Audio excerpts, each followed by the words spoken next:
Okay, while installing Dynatrace agent, okay, we are providing agent installation. We are giving the steps that log monitoring. Do you remember? If you go to that here and Dynatrace hub, and if you search for, I think I do not have access. Let me create one. So while installing Dynatrace agent, okay, I think I do not have access. Yeah, I do not have access. While installing Dynatrace one agent, right? We have a, let me create one dummy environment. Somebody can generate that environment with temporary image, Dynatrace has also in that. So while installing Dynatrace one agent, right? When you go to that Linux, Windows, Solaris, right? There only you can able to see install Dynatrace one agent, and there will be eligible part like allow log monitoring. Okay, remember anyone? While installing one agent, right? Hmm. Yeah. Anyone remember? Like we have a 2 points. Let me quickly create one demo. Dynatrace first. Let me generate temporary email.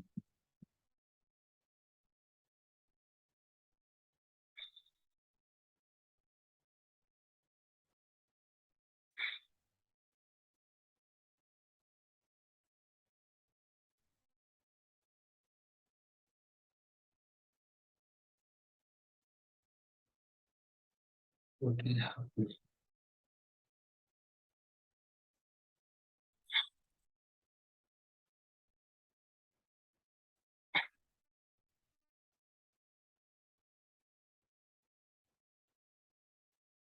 Ah,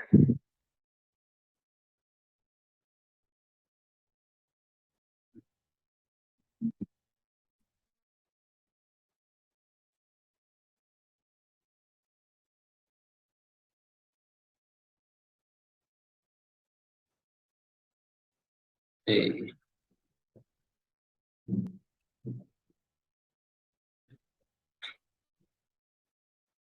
Oh no. Temporary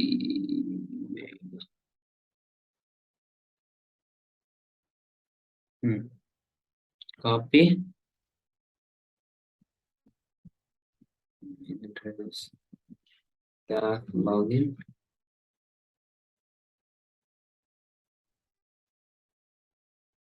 Give this. Paste it.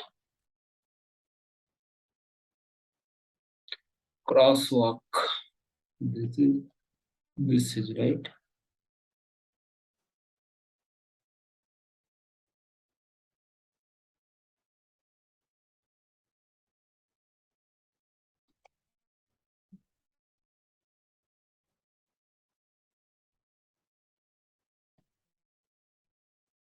Okay. Password.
Okay. Now we have generated. So don't use personal email ID. Okay. Use the temporary email ID always. Okay. So what will happen is email ID will not get impacted. Otherwise, you take the trial, right? Next time when you try, same email ID it will not allow you. So how many email ID you will configure? Okay. So whenever you wanted to do any kind of, just take a temporary email, generate, implement, learn, throw. Okay. So while you are doing agent installation, remember we are giving the token, and we are, you see here, what is there? Enable access to application log content in the host for problem analysis. So without enabling this means that without installing Dynatrace one agent, okay, you cannot implement log monitoring. Remember, log monitoring means agent has to be installed on the server. Correct? Understood? Now, so here it should be there. If you remember, if you remove this, then that server log is not enabled. Okay, so make sure that this should be enabled. Okay, then only you can see that. Okay, so once you have implemented this install that agent, you can go to the setting page.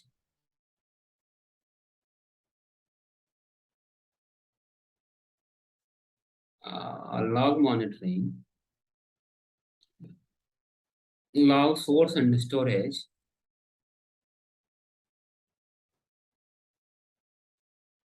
They're not allowing me. Okay, do one thing. Let me give me 1 minute. I will stop sharing. Just a 1 minute. Let me implement. That not allowing me.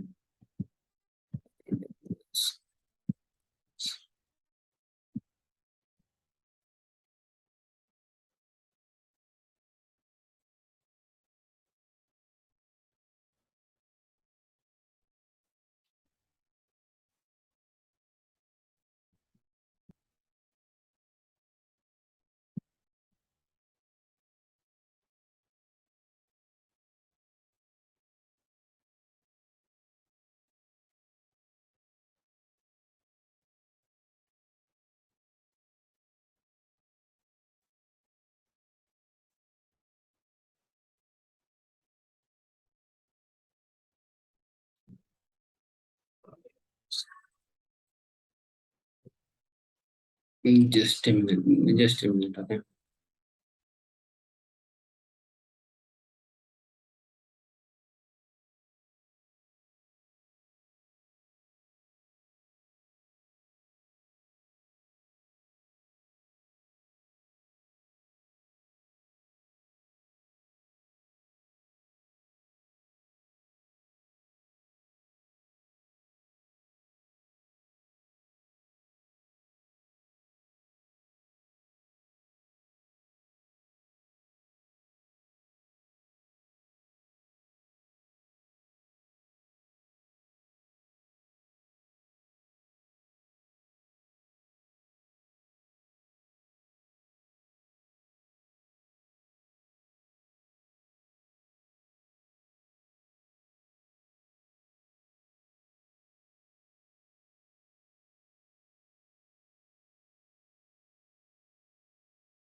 Sorry, everyone.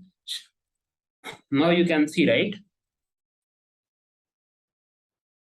Yeah. Hello. Yeah. Yeah. Yes, sir. Okay. So somebody can generate a traffic that I ping on the chat window. Okay. And Okay. now you can see, now it is showing the host level. So see all the path. Okay. So you want to implement the agent. Suppose I want to implement on this, so I can enable this. Okay.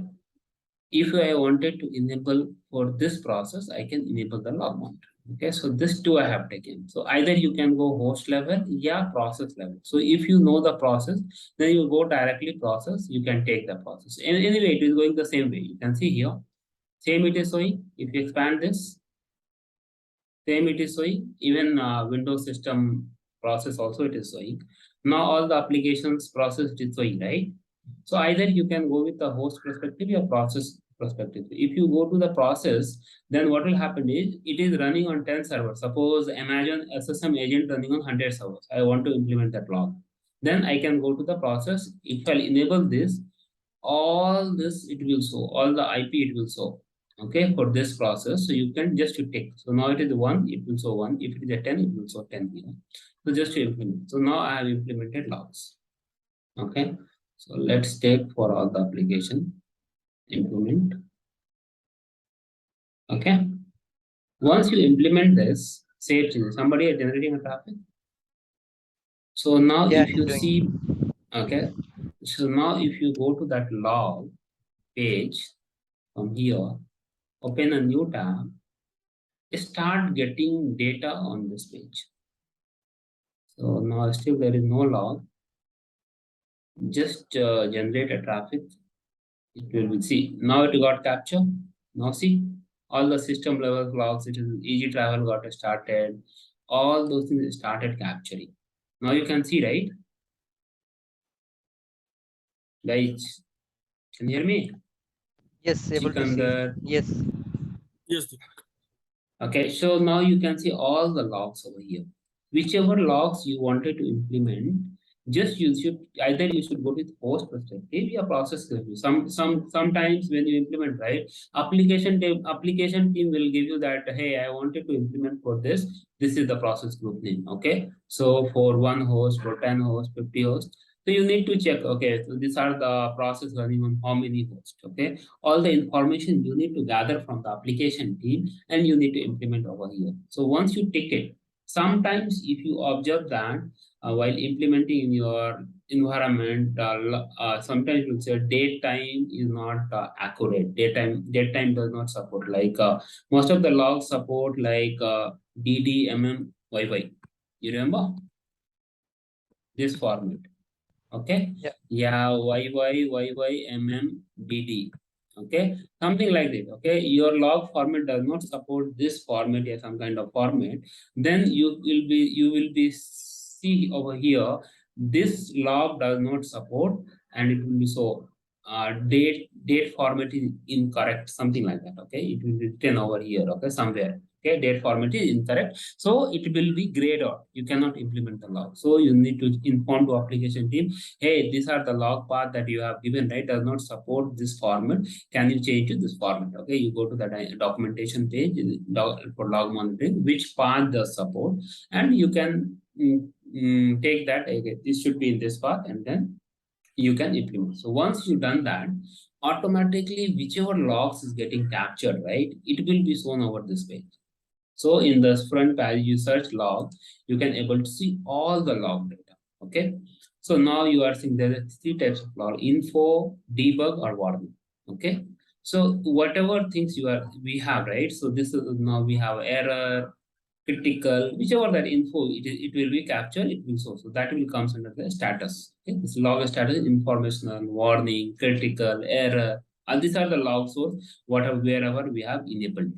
Okay. Now event type log, DT process name, these are things. Dynatrace, status, info, warning, others. Okay. So this information it will show. So you understood, right? How to implement logs. It's very simple compared to other monitoring tools. Here is very simple. Install the agents. Okay. Once you install the agent, make sure that while installing you have tick that. Okay. And once you have installed the agent, go to that setting page, log monitoring, log source and storage, go to host perspective, yeah, process anything. You go anywhere. Yeah, if you have that path, right? Then you can take the log path. If something is required, you have that seed, colon, some path you require, right? You can search with that path automatically. It will show these are the process where we have this path. Okay, you take it. Okay, whichever process you require, you take it. So you have the filter option. You can take either host name, yeah, tag level, yeah, log path, yeah, process group tag, yeah, process name. If you know the process name, you can take the process name. Okay, it will be shown. So now I'm doing something like to search Amazon. Enter, take it. Now see, wherever we have Amazon, it is showing. Say I'm getting Amazon here. So you take that. So like this, you can filter and you can do that. So once you implement it, you need to save it. Once it has been saved, all the log information has been captured. It will be start capturing logs. Okay. Now there is a log. So when you are implementing log, right? So when you go to that license environment, there will be you want to store for logs for how many days. So either from starting from 5 days minimum, you can save to 90 days. You cannot save that log more than that. Minimum is 5 days. Okay. Maximum is 90 days. Okay. This many days you can save your logs. Okay.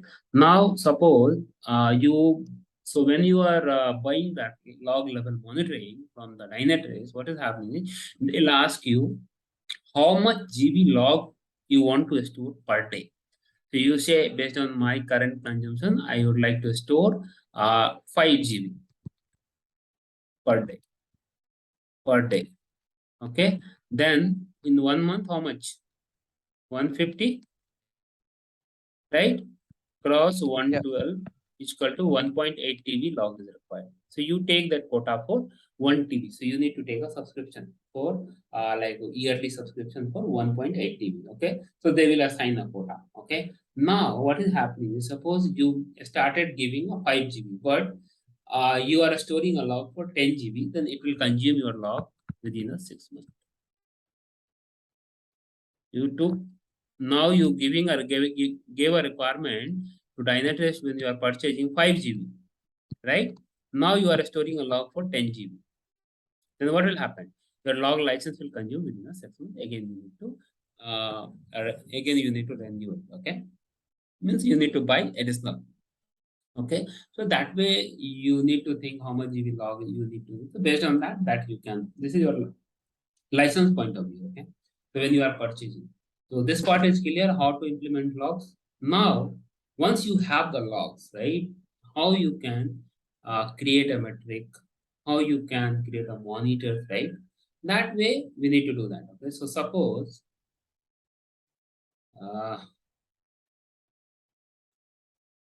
when you do with the temporary email, no, this kind of stuff,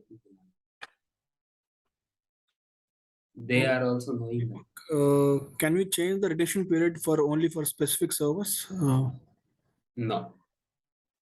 You need to, so when you are doing right, it will not allow you to do for a specific application that I wanted to keep for 5 days and a specific application I wanted to keep for 90 days. You cannot do that. Okay? If I goes to here, I think it is a trial license. When you buy that, it will be shown over here. Okay, log can be stored for 5 days to 90 days. Okay, you cannot put it like this logs I need for 10 days, like retention period for 10 days, yeah, 3 days, yeah, 2 days, and this logs will be. You cannot do that. All will be one. Okay, so all the logs should be stored for 5 days. Is it a drawback or I'm not sure, because suppose out of 100 servers, I have 2-3 critical servers, and I want to keep the logs for more days. So I need to take a whole license for this, or? So in that case, yeah, there is, you can say that drawback. You can store a log minimum for 5 days, maximum for 90 days. That we have. Okay. Okay. I think that you need to clarify one more time when you are having this kind of requirement, right? You check with Dynatrace sales also, because they are keep on changing. Okay. So maybe they have included here something. But as of now, as per my understanding, it is just for 5 days and 90 days. Okay. So you can keep that. Okay. You cannot do like multiple changes for one application for 5 days, another application for 10 days, another application for 1 day. That way you cannot. So here will we have one option, 5 days, maximum 90 days. So minimum it will start something like this. Something like this, minimum, something here will be shown 5 days and here shown the 90 days. When you scroll right, automatically days will increase, and when you stop here, then it will show 10 days. You can save changes, then it will start saving for 10 days. That option we had, but as right now, yeah, within this quarter, yeah, they might have done changes, but you need to clarify. But as of my understanding, okay. So once you implement, right, now you wanted to see how you can configure a monitor. Means how you can, with the help of something you got error, right? You wanted to have that, create a matrix, you create a table, yeah, you create a alert, all those things, how you can do it. Suppose you take this, okay? So here you can search. So I need error. So suppose I need error, you take this. Okay. Now I got this, create a matrix. Very simple. Just to be on, you got just okay. Log level error. So query something like this. Okay. Now you wanted to have for a specific path. Okay. Then you need to insert. So this is only we have. So let's create so log dot. Just you give system dot error. Okay. And you add a dimension for all records. Yeah, some value. So if you have value, then you can give that. Yeah, you can take the all records, add a dimension. Dimension is not required. Okay, and save changes. So what will happen is this metric got created. Okay, log system dot error. If you go this and search with Data Explorer, open a new tab,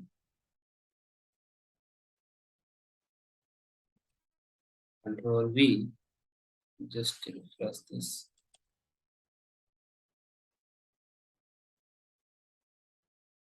It is not coming. Okay, just a minute. Now you go to this, enabled log monitoring, log events.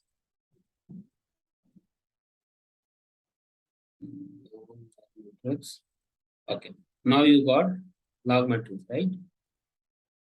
Add log metric. Okay, no, not required. So this metric we got. Why it is not saying? Just wait for log events. This is for alerting. So you can create an event for alerting. So summary required. Something log system error. Just I'm giving generic name, and you can give the query. Okay, and required all those things, the info, yeah, custom something, and you can create all that. Just wait, we are checking the data explorer. Why it is not coming?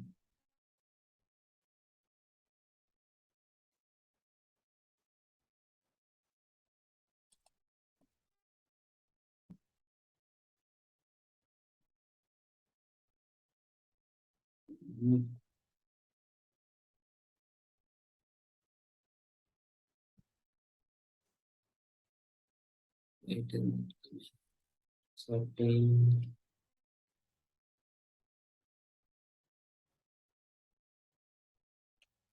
Log monitoring.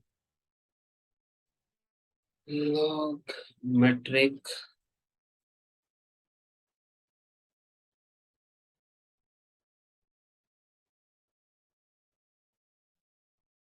This is log dot system dot error.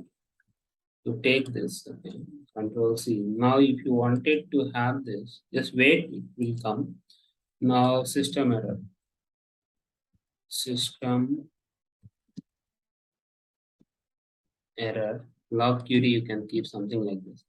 Title, you can give. Uh,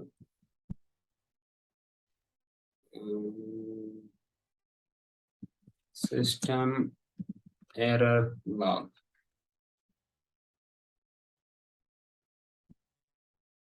Okay, you can give this.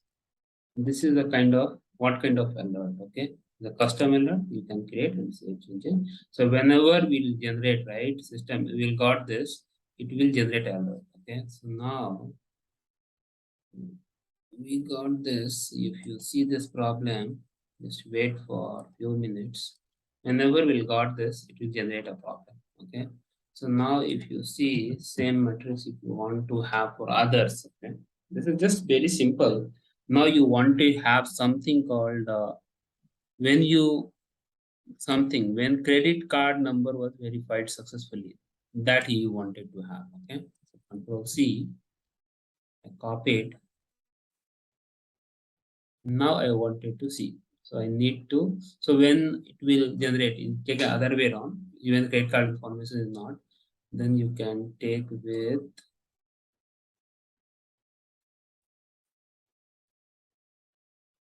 filter by Control V content, hit enter, hit enter.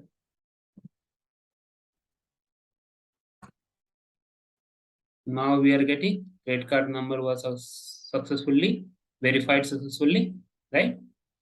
Now you want to generate. So now you can create a metric for this.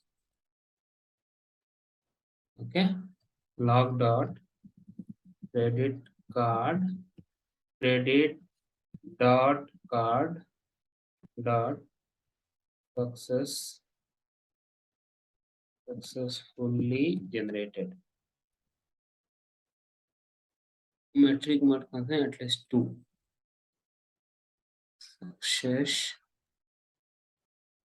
Successfully generated. Okay.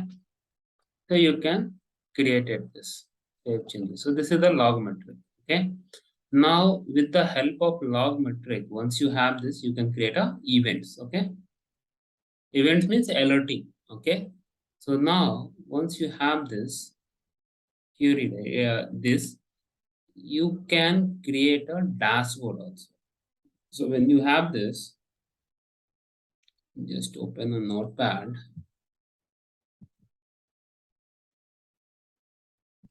Paste it. Oh, not this. I need this query. No, this is the metric key name. So just will go that data explorer and check it.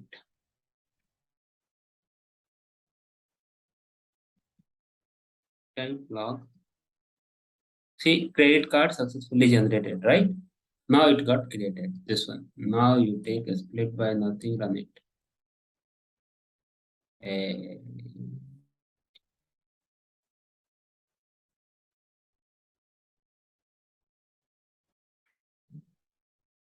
Go to data explorer.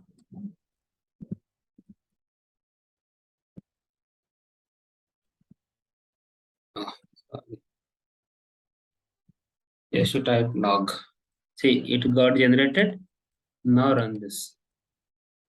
Why it is saying value filter split by nothing. Why there no data?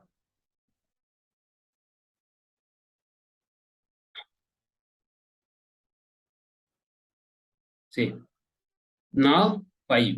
So now it got generated. So when you configure, right, that time onward that log will take that. Okay, it will not take before one. Okay, once you configure it from that time onward, so 5 count.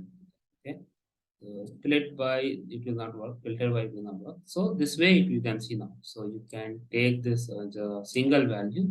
You can take this 5 log got generated. So you can create a dashboard. You can pin to your dashboard. Create a new dashboard and you can pin it. So something like this that you can do with the logs. Okay. See why? See, like if you compare with other monitoring tools, like for log monitoring, especially for log monitoring. Okay. like a Splunk, Sumo Logic, yeah, which are the log traces we have, right? That is specific for log monitoring. Now you have this Dynatrace is specific for application monitoring, but you need some kind of logs or something. Then if now you are moving to other tools, it will be difficult, right? Now we are using Dynatrace. Now again we need to use a Splunk for log monitoring. So we require multiple resources, right? For log monitoring, people are good enough in Splunk, then they are called as Splunk admin, Splunk developer. So it will be difficult, okay, for application. So some kind of here like you can get the data for log monitoring. You can see the data. You can create an event. You can create a dashboard. You can create a alert, okay, and you can store the logs for 90 days. Okay, so that information it is giving you that is quite sufficient as per my understanding. Okay, but if you know a little bit like how that other monitoring provide, if you compare with, then Dynatrace is not a specific for log monitoring. It's for all the traces. So now for all those things you have and log monitoring is not here, then you should go with a Splunk, right? So it will be difficult. So that way you cannot compare, but it is good. Okay, so that level of log monitoring we have. So now if you see, if I'll go to my log,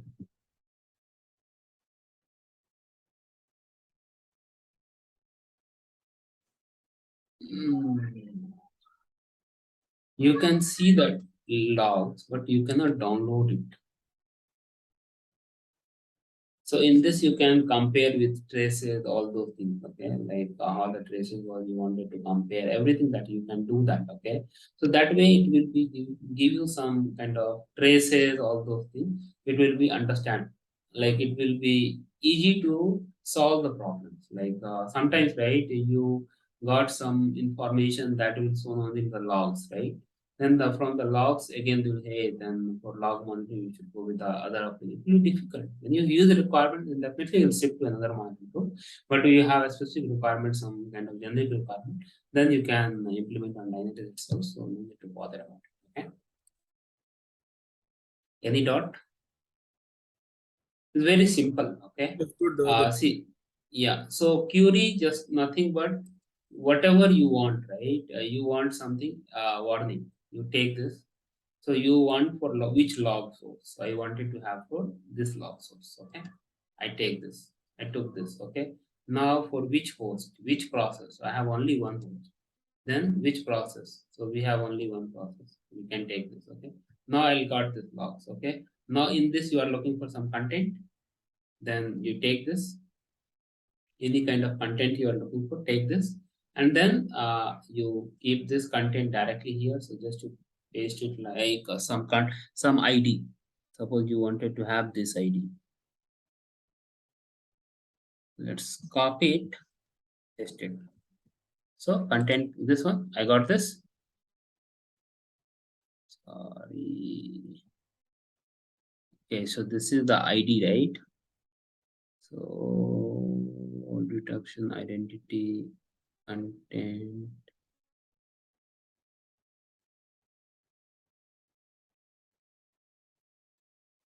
This will come with tag. Okay, so if you open this and in the message you are looking for something called tag is equal to this one till here. Okay,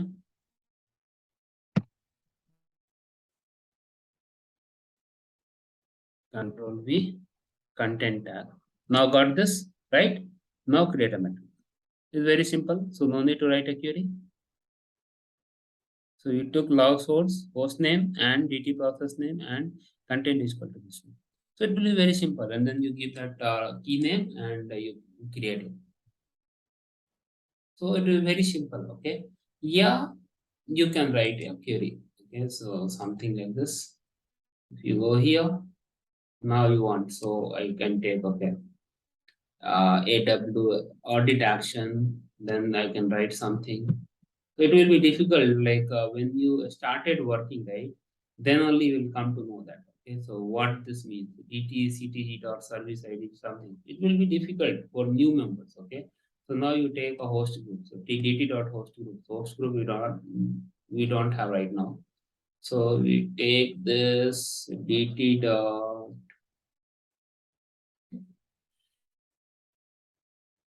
entity dot host. Now we'll got this one host. Then we take this.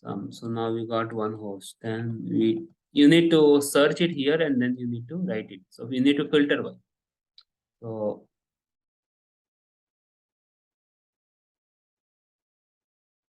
So now we can take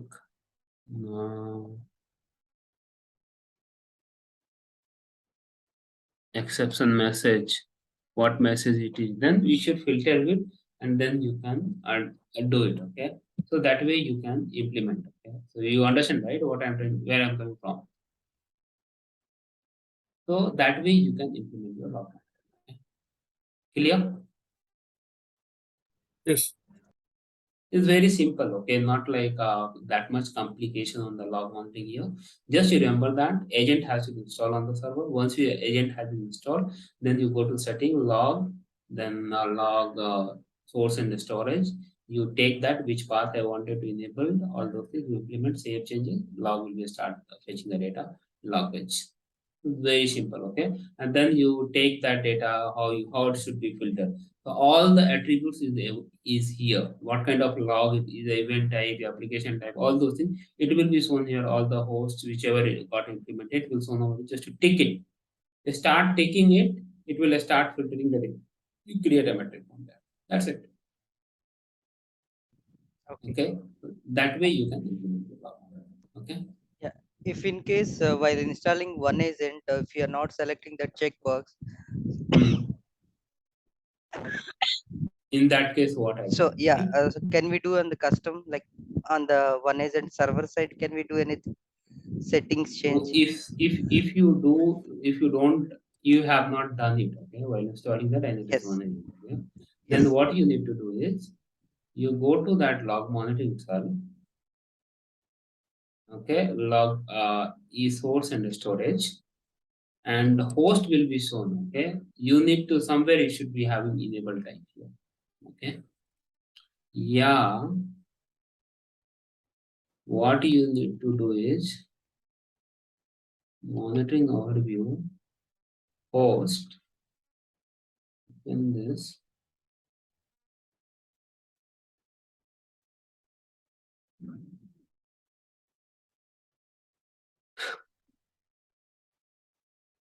Log monitoring, you can see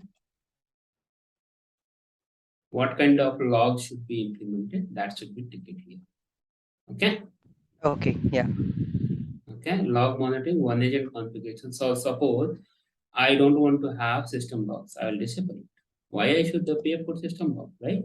I don't want to have log inside the container. Then I should disable it. So whichever it is required, that you enable it and then you disable it. Okay. So that way you can do that.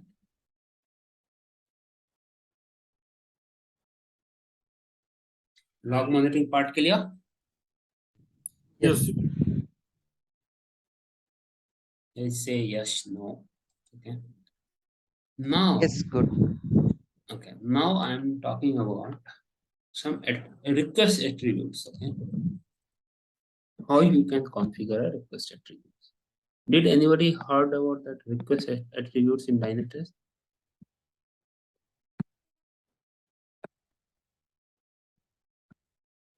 Did anyone heard about it? No. No, right? So why request attributes is that much famous? Why I'm telling you, when your data is coming from multiple source, okay, multiple source means sometimes data will send through JMeter, like performance testing, right? It's sending data to Dynatrace. Okay, and then you are seeing the data, and they based on that they are analyzing CPU, memory, disk, HTTP, 4x error, 5x error, all those things, right? They used to do that performance testing, whatever that parameter is required, they used to test it, right? That time, some attributes is required. Why? Because you need to understand which are the transitions coming from JMeter, right? So the request attribute nothing but it's like we are adding a tag. Okay, so from where it is coming. So you wanted to fetch some kind of information either from the header, request header, right? When you are sending a request, right? Request a response header. Yeah. So when you are fetching this, you can capture this and you can mention some tags. That is called a request attribute. So suppose I will show you, then I'll implement it.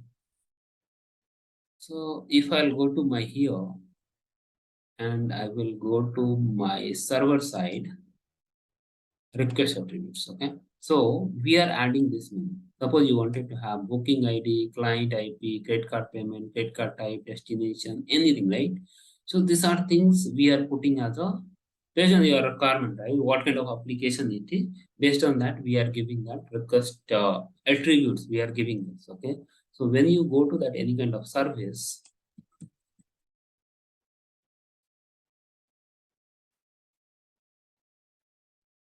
when you go to that service, take this. Wait.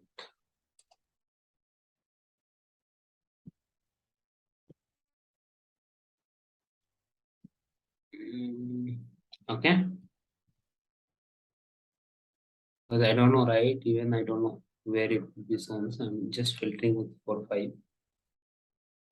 And when you go to that service and their service flow, yeah, you can go distributed traces for this service. Okay. You know, right? Distributed service. And now if you open this,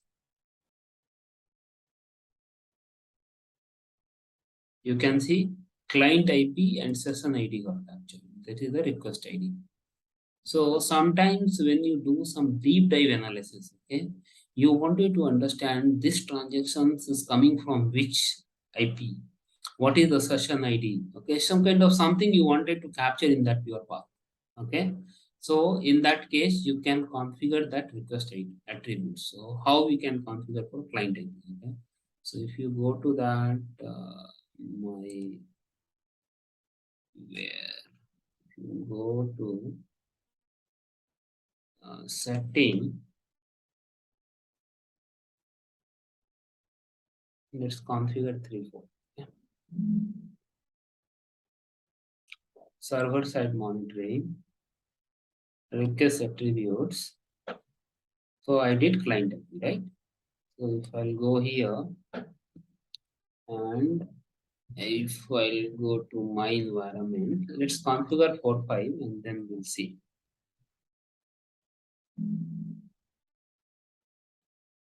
Server side monitoring, request attributes, something you wanted to capture. Okay, so this we can give a client IP. Okay, add new data source, attributes, client IP address.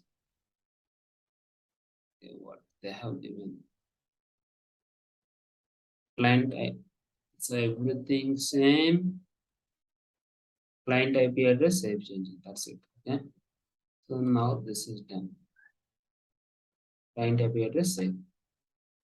Now let's save. Now again we'll add something.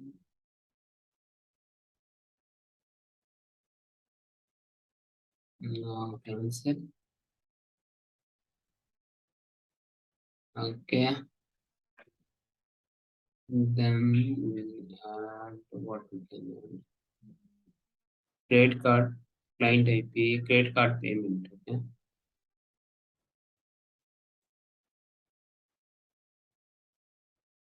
Somebody try to generate traffic. Okay. Okay, sir. Yeah. So credit card payment got captured. Okay. And new data source.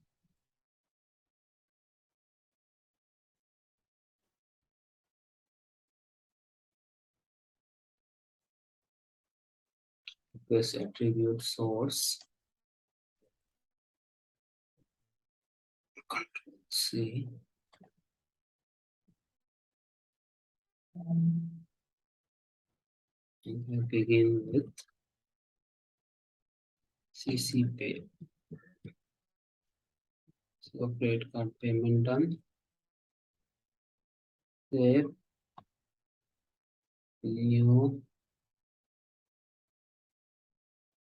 Cancel. Cancel.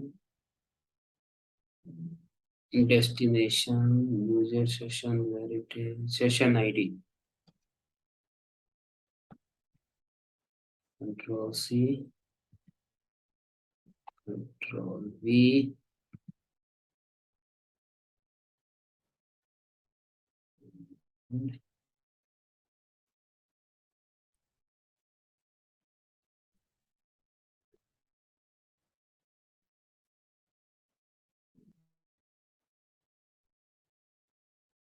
Now capture on server side web request service.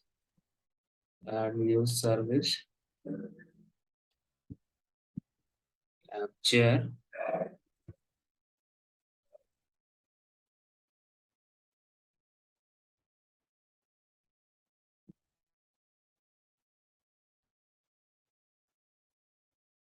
Web request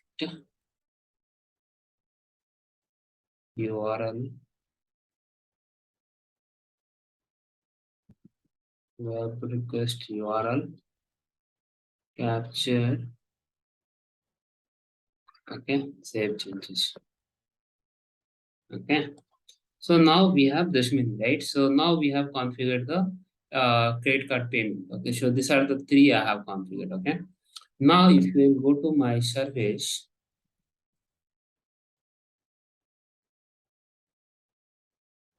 now if you go some kind, this is my one, right? Now if you go that session ID also we have configured. Let's open one by one.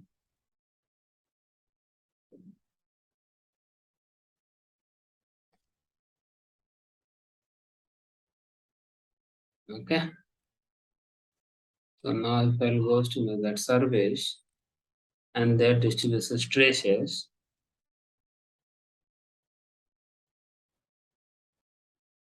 okay, something should capture. Now if you see the trace,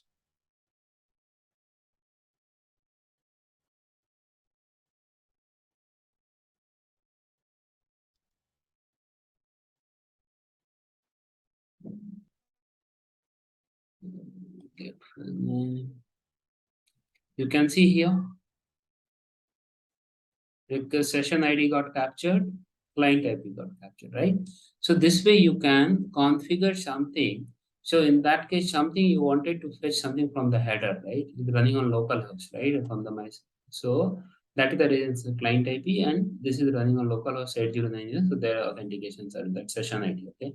So that information when you wanted to capture something from their header, okay, then you can either request a response, you can configure that as a you can tag it. Okay, so this is coming from where. So suppose if I'll give this is coming from, now if client IP is coming from JMeter server, right? So you can give that it will be coming from the transaction is coming from the JMeter.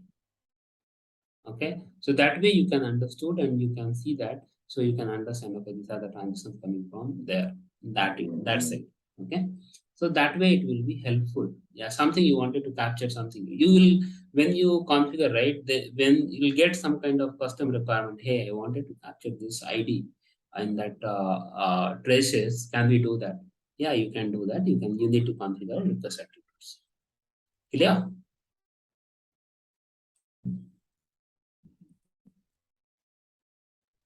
Yes. Yeah.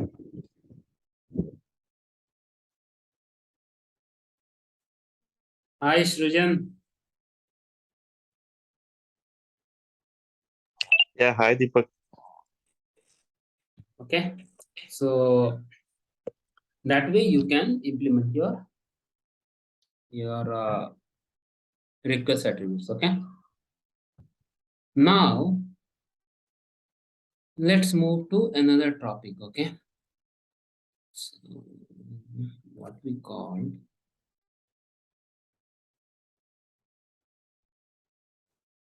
just a minute guys, I will be mute for 1 second.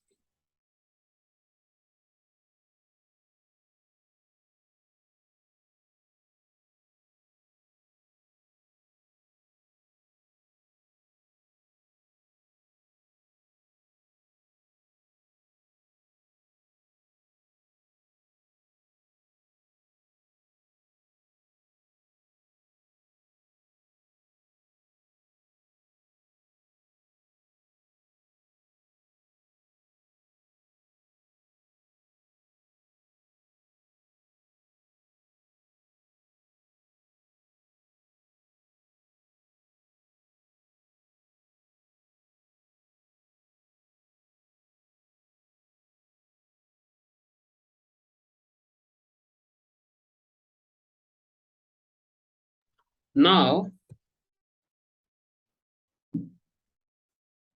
okay, so now let's move to another topic, okay?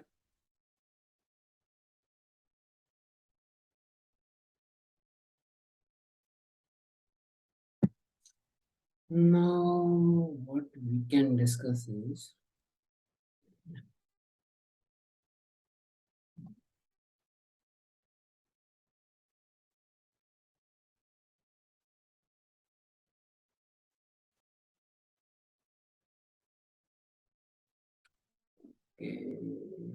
easytravel.com, okay?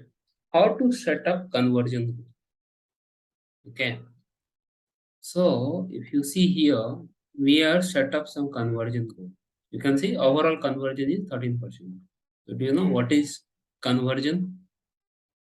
How you call conversion in your terms? Can you hear me? Yeah. Yes, sir. Able to hear you. Yeah. So how we can set up a conversion group? Okay.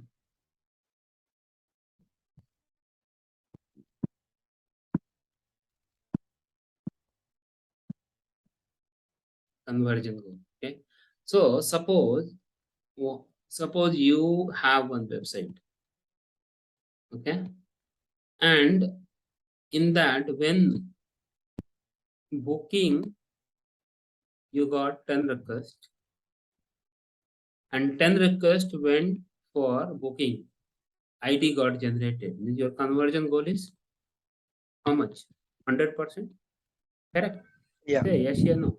Yes. If 10 requests is coming, only 5 requests got converted to booking ID generated. Means your conversion goal is 50%. Got? So in that way, you can configure a conversion goal. You for a specific transactions or something, you can configure as a conversion goal when you will have a successful booking, yeah, successful login, yeah, successful logout, yeah, something you have added, yeah, something successful purchase, something. Okay, so you can configure as a conversion goal. So you can understand your overall conversion. Okay, so in that way you can understand like what is my application go conversion rate. Okay, so now you can see here for successful booking, when you went to that final page of destination, people went to final page, means they logged in, then they fill their details, then so everything done, they went to payment page. Okay, final payment page 13%. But when you sometimes what will happen is, right, you wanted to see some tickets, right? Like you wanted to go native. What you are doing? You are searching, you are doing everything, you are filling, again you are come back, right? Is happening or not? People mentality. Okay, either you wanted to buy any product, yeah, you wanted to book some movie ticket, yeah, you wanted to buy any flight ticket, yeah, train ticket, something. If it is not necessary, you will see, okay, what is the price, and then you will come back. Okay, we'll book later on. So that way you can. So that is the reason it is showing here 13% is successful book. It is happening now. When you click on finish, payment is not happening. Only 0. So you can configure a conversion. So how you can configure? So let's configure the conversion. How you can do that? So conversion goal, you need to, somebody can generate a traffic. Let me quickly, Yes, I did. you did right. So Yeah. let me configure the application first. I think application will have a web application.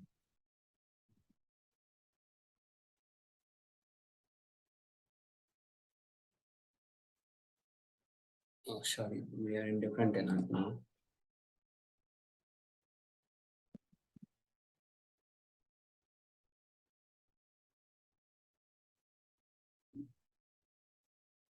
So we have this, okay? So let's configure a conversion goal. So how you can configure a conversion goal? Go to edit,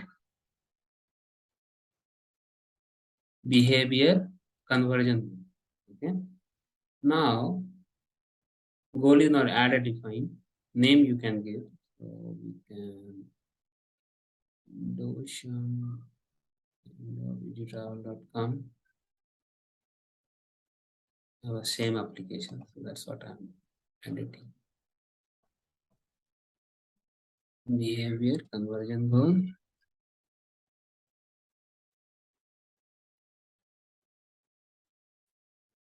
Successful booking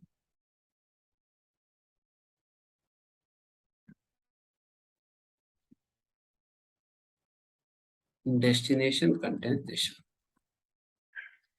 one. Destination contains this one. Okay.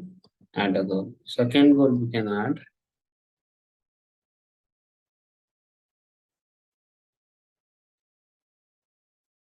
Successful booking, click on finish page. And user action is the chart. User action, access chart. Action name begins with control V. Now we have added, but for this application, we have not enabled HexHR. HexHR we need to enable. You will go here. So these are the three frameworks who got fonts. So IC Faces, jQuery, Prototype, and HexHR was enabled from here. Okay, and save changes. So now somebody can generate a traffic. So now my conversion goal is set now. So now if you see somebody try to generate a traffic, you can see like after for 2 to 3 minutes, you can able to see the data. Now logged in.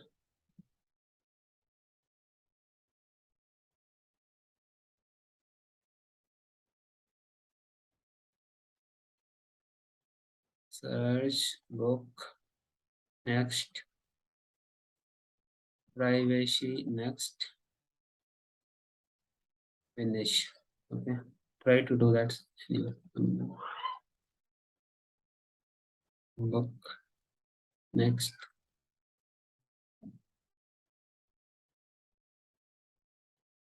finish.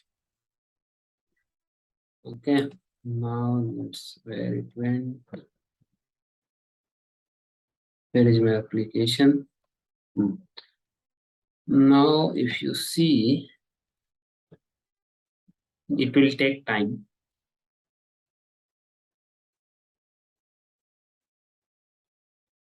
Still, it is showing 0.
The goal was not completed in the selected time frame.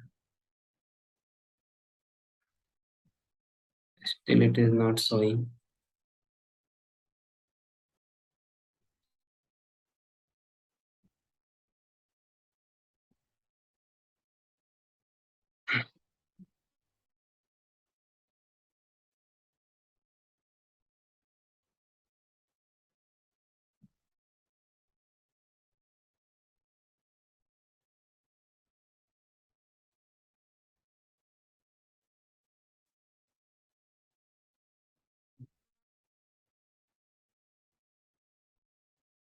Okay, so now let's see.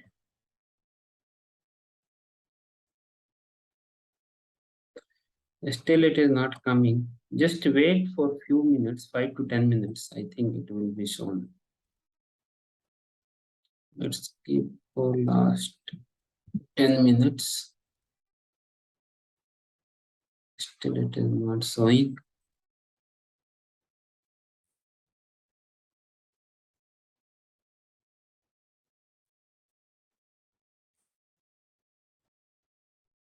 Oh, why it is not showing?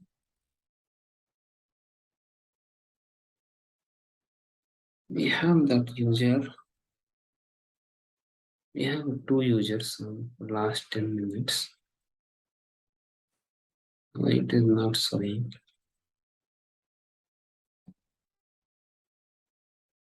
Okay, let's wait for 5 to 10 minutes. It will be shown. Okay.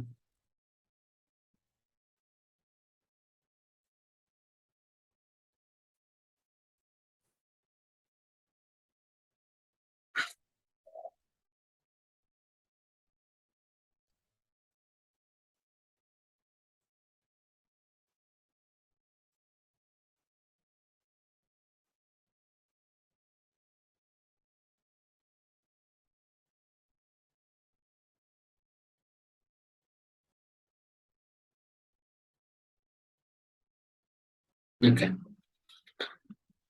Now wait for 5 to 10 minutes. It will be shown. Okay. Otherwise, you can see here the same configuration you need to do. If you see here, you need to go here, conversion goal, add new goal. Okay. Here it will show that is for edge click. Here you can see here.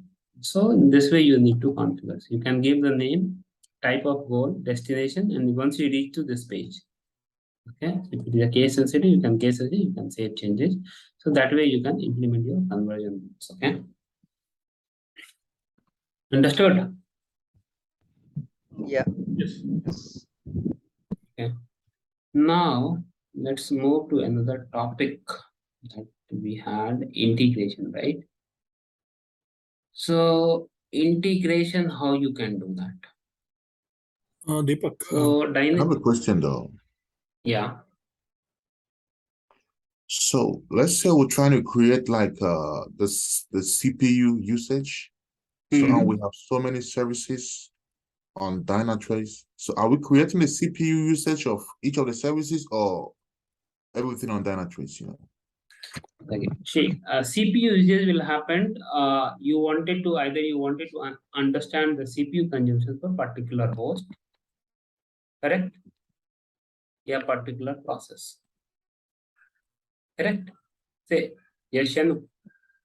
Yes. So when you wanted to create a CPU usage for particular host, then you should go to Dynatrace portal, Data Explorer, open this, and you should try for CPU. Okay, now if you see CPU you have for so many things. So CPU you wanted to understand for host, then you can create a host. You wanted to understand for service, you can understand for service. Yeah, you wanted to understand for process, then you can understand the process. So if I wanted to add CPU host for CPU, create by host, you can get the data filtered by top list, so you can understand that this host consuming 4% CPU. Now you wanted to understand CPU for service, per service, okay? Because we have multiple service, right? So you wanted to now understand for CPU for service, then split by service. So each service is how much is consuming. Now you can understand. So this service is consuming 252 millisecond taking time, all those things, okay? Now you wanted to understand for CPU for process, correct? So if you wanted to understand for CPU for process, then split by process and filter. If you can see, each process is how much is consuming. So easy travel is consuming 2%, this is consuming. So that way you can understand. And same way you can create a metric for also. Okay. So Dynatrace by default in the last class, right? Last week we discussed, right? CPU uses in anomaly detection by default it is there. Okay. So no need to create, just you need to enable that and need to add threshold value. But when you wanted to have for particular service, particular process, yeah, something, then you have to create a custom events for alert. Okay. So custom events for alert, how you can create is you need to go to setting,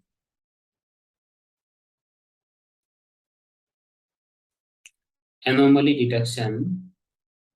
You can see we have custom events for alerting. So now I wanted to have for CPU usage. Okay, so you can take this metric, CPU usage, CPU. CPU you can take just so you can see all this. So CPU here we have a lot of things. Okay, so now you wanted to have for the host. So we have now see host CPU. This is for VMware hypervisors. I don't want for VMware. I want to have for particular host. Now it is coming host. So we have CPU ideal. Now see CPU is for host. So I'm getting only one host we have. So I'm getting, and we can create a threshold value when it is reached to 90%. Okay, and then you can create this do not alert when data is missing, means your server is down, yeah, agent is not available. So when data is missing, right, they're not capturing the data, do not alert. Yeah, you wanted to have for that alert also when it is when you do not have data, yeah, do not alert, and you can create the name is CPU uses or host, whatever you can keep this and you can create this custom. Now you wanted to create for process, you need to create something here, CPU uses. Now you wanted to create for process. So see process CPU uses technology. So you can, so see this many process we have, but you don't want to create for all those things. Data alert. You want to have for a specific. So you can filter it from here. Add rules alert. You can give this. I wanted to have for this one. Yeah, operator contains this one and created this one. Now see only one we have. Now you wanted to add one more. Something like this. So you can add something like this and you can create. So you can create that, you can add the filter. So filter, when you do that, right, you can based on the tag, yeah, based on the host, yeah, based on the host group, yeah, management zone, you can lot of things you can do that. Okay, so you need, while you are filtering, make sure that you are filtering with proper things, so you can filter that. Okay, so once you have this filter, you can create when it is reached to 90%, and you can give this name is easy travel business backend. Easy, sorry. They're not allowing me to do anything.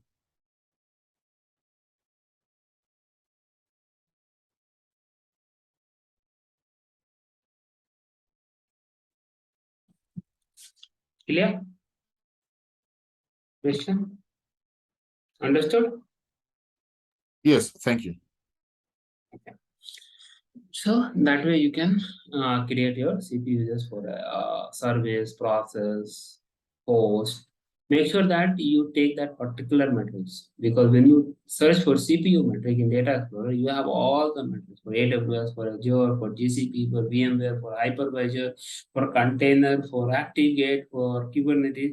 Don't take anyone. You particular what you need, that only you should select. Okay, in the metric, because we have ton of metrics. Okay. You should not select all the any metrics. Now let's see whether data came or not. What conversion go?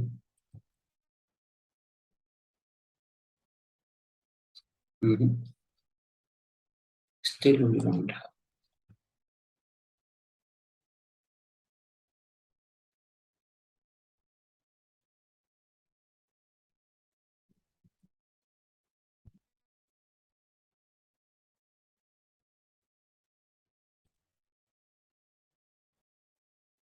But it should come. Why it is not coming?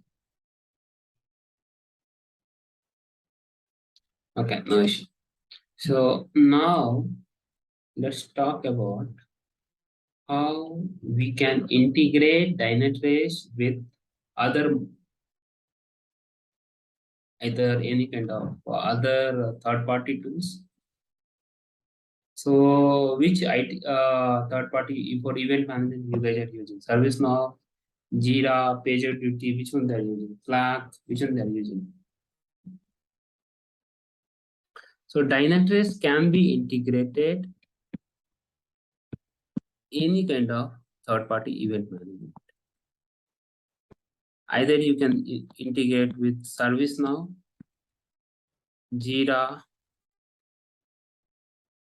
PagerDuty, Slack,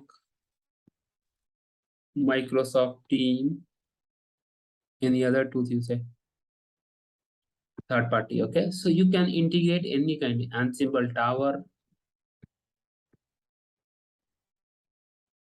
Okay, so we have this kind of event management tools, right? Either most of the people they're using ServiceNow or PagerDuty, right? Yes, Slack.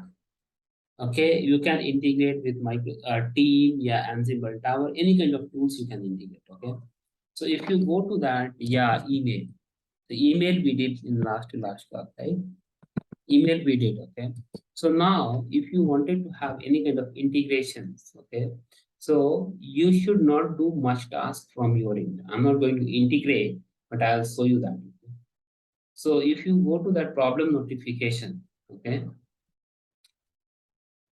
Add notification, okay? Sometimes you need to allow this IP. Okay, when you receive an email, right? When you're restricted to company, they will not allow you to receive this email.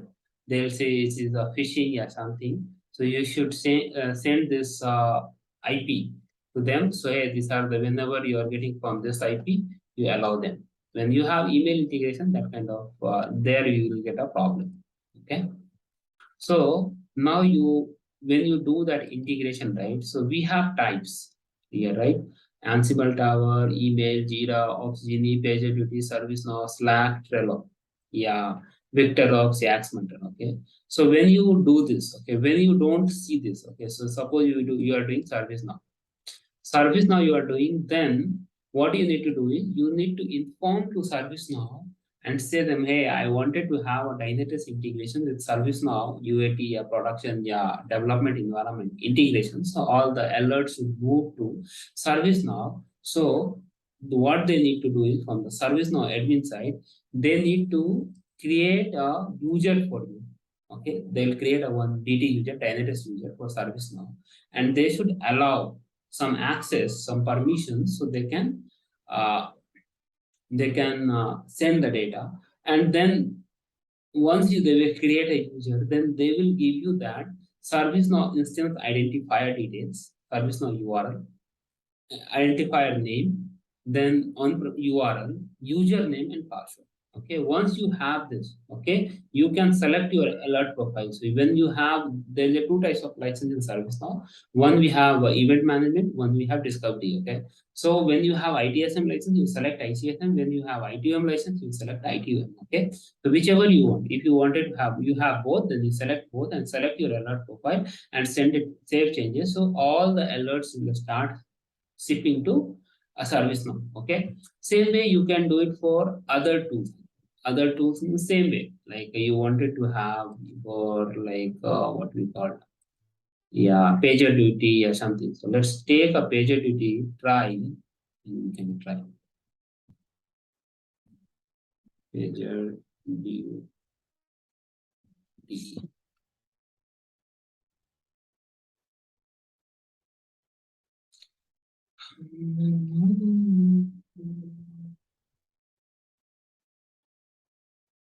Okay, let's copy this, go here, give this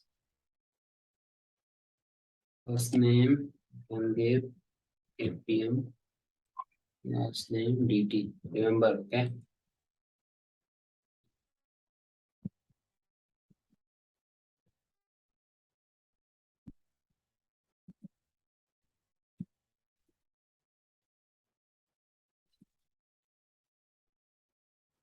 Subdomain is copy this, okay? We require this, okay? Share.com.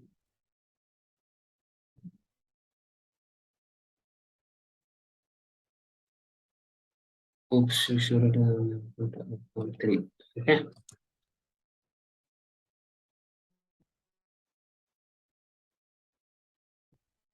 This is your subdomain name, okay? Service name, you can give Dynatrace. Skip this step. That is not required. Phone number you can give, so you can get a SMS also. I don't need this. Okay. So now we have done. Okay. Now skip this step. So now you wanted to integrate. So if you go to this documentation, Dynatrace PagerDuty integration.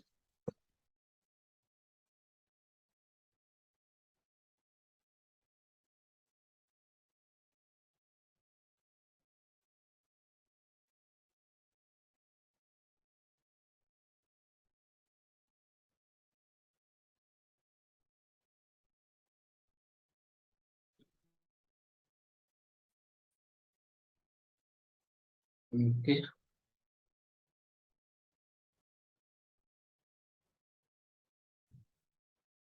Wait.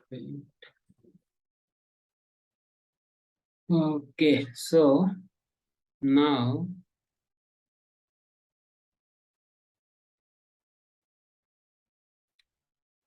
either what we can do is we can go to my PagerDuty.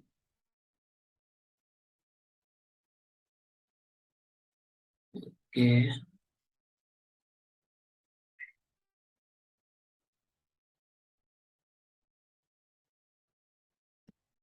Service directory, new service, this is Dynatrace, integration, add integration, select Dynatrace, are you able to see?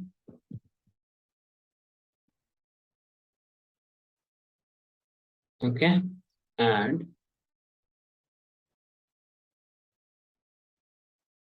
we have this, expand this, so we have integration name is Dynatrace. Okay, so if I goes to my Dynatrace portal, where we are doing,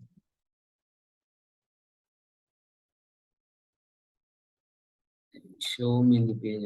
Okay, display name we can give. So we are doing right notification display name we can give Dynatrace PagerDuty integration account. So what we copied, sorry.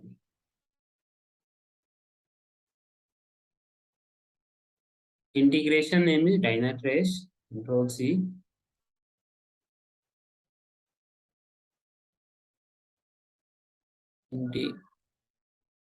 Integration name Dynatrace. Service key we need.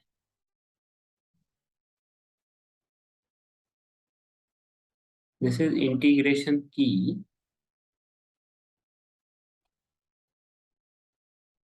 Integration key, and this is we can give our URL. Integration URL. So if you go here,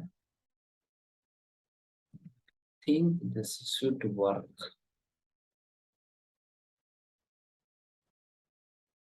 Let's try it. See, now PagerDuty test successful. Now we will go to my PagerDuty activity. This is refresh it. Now we got triggered, right? So after this, there are a lot of things like a CI upload, all those things that they used to do that, okay, on PagerDuty side. So they have event team, event management team. They should take care, okay. So once you have that, right? So same way you need to do with so that plugin we had did, right? You can see that we have installed that plugin. Remember, we have installed the Dynatrace plugins, right? Remember, if you see that, now you wanted to do with other tools, so you can give the other add integration, and you can give that account you wanted to integrate. Like you wanted to do for Datadog, integrate with, then you take the Datadog, save changes. So you can have this Datadog. So if you open this, they will give you integration name, key, and URL, so you can integrate that. Okay. So that way you can integrate. That way you can integrate your Dynatrace, any kind of monitoring tool with PagerDuty, ServiceNow, Jira, Slack. So sometimes you can see here. Wait. Sometimes if you see, sometimes if you have, or if you observe, like whichever that third party tools you are using for shipping the data, you cannot see this. If you don't see this in here, then you should go to that custom integration, and you need to generate a display name. You can give anything, and you need to generate a web URL, and then you need to give the payload. Payload means what kind of data you are sending. Okay, that kind of data only it will send to that monitoring tools. So that payload, if you give, then you can able to do that. So you can see the documentation somewhere it was mentioned, right? If you see PagerDuty, see payload how they are sending. So this is the payload for. So if you wanted to do with webhook integration, so earlier Dynatrace does not have a direct plugin. Okay, so they used to do with this webhook payload base. Okay, now they are having a plugin. So once they have the plugin, then what will happen is all the data will send to PagerDuty, and from that you can whatever you wanted to analyze, and based on filter, all those things you can do, and you can publish that. Okay, so that is part of event management team, they used to take care. But your part is just integration should be established, and what kind of data you are shipping, so that payload has to be given. Okay, if that there is no plugin. Okay, sometimes plugin does not have, then you need to provide the payloads. Okay, got it? Yes, Deepak. Yeah. If you have any doubt, just to ask me. I can give you some roughly idea. I cannot integrate for all the things, but I can give you the roughly idea, so how you can do that. Okay, if you have, then you tell me. Let's check that data came.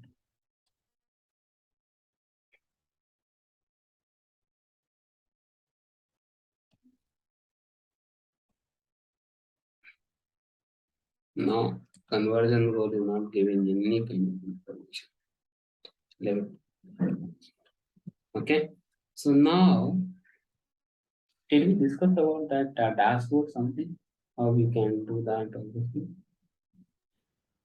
Yeah, Deepak, one question. Like while integrating with any ticketing tool, so I want to specify the priority, priority of the ticket, like save 3 or save 2. Yeah. So while creating a Dynatrace incident, right? In that Dynatrace does not have that priority. Okay, you need to define that on that ServiceNow side.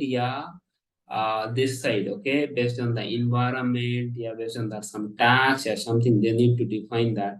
Okay, they need to define that in proper way. That even because the other monitoring tools, while creating an incident itself, event itself, you can define a priority. What kind of priority we put this alert. Okay, but Dynatrace does not provide this kind of such kind of things. So while after integration is established, okay, they need to put it something called P1 critical severity, like moderate, something, right? So we have warning, critical, all those things, and informational, something. So they need to severity has to define from that event management side. Okay, that side here does not have any kind of priority to has to be defined. Okay, while creating alert.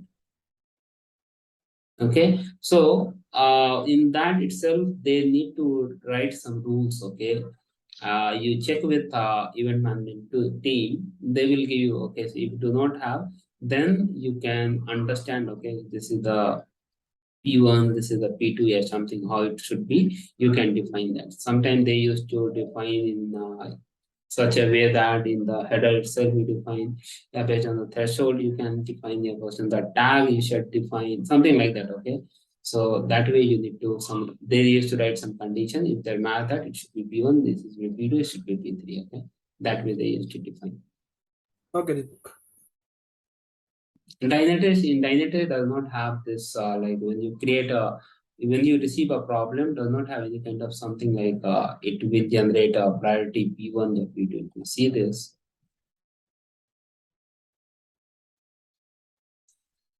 If you see this problem, does not have any kind of priority. You see? Do we have any priority here? Problem? No, right? No priority. So in that side, when you go to that side, event management side, they used to define the problem. Okay. Yeah, fine. Thank you.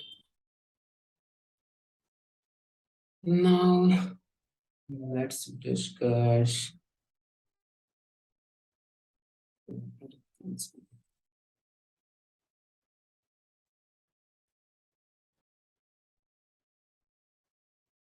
AWS integration we did. Same way you can try with Azure integration, VMware. If you have somebody is working on VMware side, then you can do that. Somebody has to work on Cloud Foundry, then they try to do that. Kubernetes, I will making one video next week. Okay, some 2 to 3 hours video on the Kubernetes side with one more guy. He is Kubernetes expert. On this, I'll upload it, so you'll get access. So you can watch that. Okay. Then what else? Most of the things we have covered. Like, hello. Yeah. Go ahead. How do you make like API calls,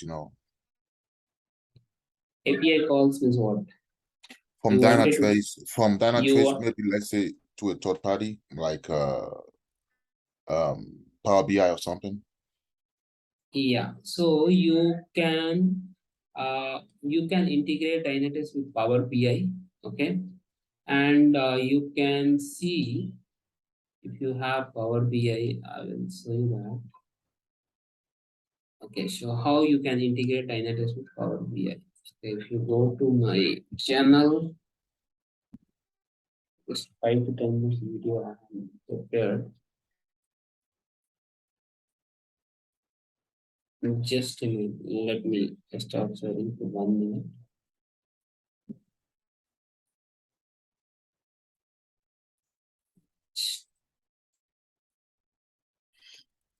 One second, I'll show you that 1 second.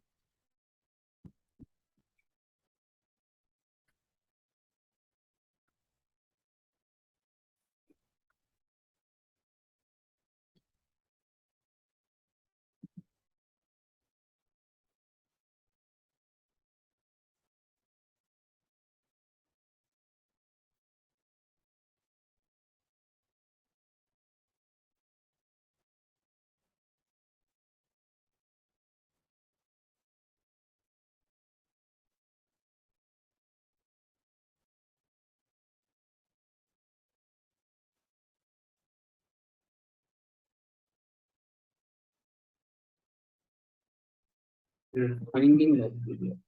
Just a minute.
Let me share. Okay.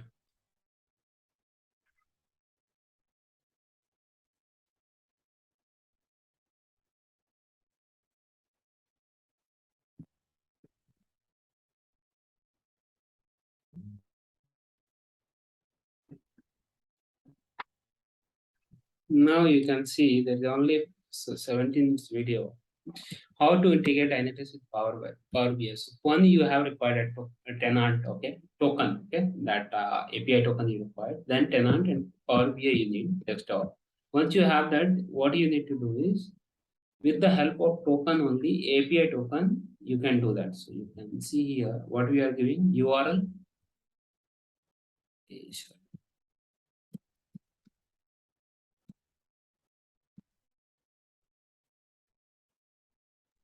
Deepak, I was looking for your videos last week. Might be most of your videos are deleted or kept in private mode, I think. Actually, somewhere it was showing some kind of my informations, okay, my personal information. That is the reason I kept in private mode. Some video, if you need something, so you Christian, you are able to see, right? When you Yeah. after having API token, you need to generate a API token, and you should have that Power BI, okay, Power BI. Once you have that Power, you should give the URL part here. Okay, you can see that, right? We are giving the page limit. If you have that Power BI knowledge, you can give that page limit, all those things.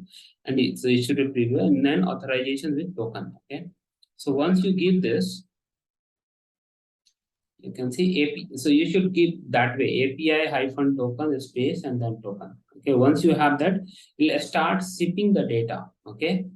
So based on that problem, like what kind of data you want to see, based on that you need to create. So now you can see, now we got something, you can see, right? We got integrated. Now little bit expand. If you go little bit, again I was trying. Sorry, guys. See, now it starts shipping the data. Okay. So it will start shipping. Based on that, if you have Power BI knowledge, you can create some dashboard, all those things, chart and all you can create. Okay. So basically what I'm trying to say is you should have that token. Okay. Once you have that token, then only you can create. So how you can do that is you should go to your Dynatrace portal. Just a minute. You should go to your Dynatrace portal and generate a token. Okay, let me save changes. And so you should go to here, access token, create a token, generate a token, and you should give this, okay, what kind of is required for. So once you go the integration page, then Dynatrace integration with Power BI, you go to document, what kind of in the token, what kind of scope is required. So version 2 only it is required. Okay, so you select this and you create a token. Okay, and then you go to that only from Dynatrace, you see Dynatrace URL and Dynatrace token, API token. Once you have that, go to Power BI and you go to that and you give that URL with the page site limit, all those things. With the authorization, you give API-token and the token ID. You give that and it starts all the shipping data to Power BI. So basically, all the things is happening with the API only, right? So either you can insert that data in Dynatrace with the help of API. Here you can fetch the data with the help of API. Okay. So most of the API it was given over here. I think last class also we discussed. So if you see, all the API is here. Okay. So I have shown somehow to get list of problems, all those things. You can do whatever you want. Okay. You want to fetch some metric level data, list of available metrics you want to fetch, create a token. You give this base size limit, all those, what kind of metrics you give this, and you can try this. Yeah, if you don't like this, so this is the Jagger. You heard about that, right? So this is the Jagger kind of UI. Yeah, you can try with your Postman also. So you can try with Postman, and you can give that API, JSON, all those things, and you can fetch the data. So this API, this Postman also will work in the same way. Either you can use Jagger, yeah, you can use something. Okay. So if you give this, if you send this request, you will get the response, right? So, so now you should, when you are inserting, then you should add some data in your here, right? Yeah, if you are something. So what you are trying to achieve, you can achieve that. Okay. So in that way, you can achieve your all your goals with the API calls. Clear? Yes, thank you. Okay. So all the API is available. So with you cannot create your own API or something that you can insert. They will not allow you. Whichever API is available from the Dynatrace, that API you can use. So you can insert the metrics. Suppose you wanted to insert something with the help of Dynatrace, you can see you wanted to. So let's show you that you wanted to configure something. So we have this. You remember, right? You post. So we have in the API we have 4 kinds of parameters, right? Either we have get. Somebody does not have idea. Post, put, delete. Mostly these things we use, right? And after that we have a lot of things. Okay, so mostly they used to do this kind of. After that you can see we have get, post, put, patch, delete, copy, head, option, link, unlink, all those things we have that, right? So mostly we used to do get, post, put, delete. Okay, yeah, copy something. So what is the meaning of get? Get, when you use, right, when you are fetching the data, you want to have response from the API. Okay, so then we should use get. When you are creating something in their data source, then that we use to post. Creating. Put, when you are, or after creating, you wanted to update that something. Like now you added one row, one field, metric. Now you wanted to add field with custom metric. Suppose just I'm giving custom metric. Then you should use put. So updating. Use updating. Delete everyone more, right? Some fields you wanted to delete, then use delete. Okay, so type of. And then so in that sometimes when you use a post, some kind of authorization is required. Sometimes basic authorization, yeah, some bearer token, yeah, some token is required, right? Yeah, some credential is required. So it could be anything. Okay, so if you can see here, right, if you go to this authorization, there are types of authorization. API key is required, then you said give that key value. Yeah, some bearer token is required, then you can give the bearer token. Yeah, you wanted to see that some authentication is required, then you can give the. So every API have some auth 0, auth 1, something. Okay, any kind of credential is required based on that. So when you check with the team, you will come to know that. So this required bearer token, this required API key, this required authentication, this required for username, password. So you can check that and you can fetch that data. You can insert, you can delete, you can configure, update, all those things you can do that. So mostly I used to prefer Postman. Somebody used to prefer Jagger or something, right? You heard about the Jagger? Did anyone heard about the Jagger? No, not. Jagger, what we call the spelling. I think it's XWA. What is Right. X? No, X for. I think Jagger we used to call, right? Oh, Jagger. Jagger API we called. So this Dynatrace UI you can see API, which are the tools we have API calls.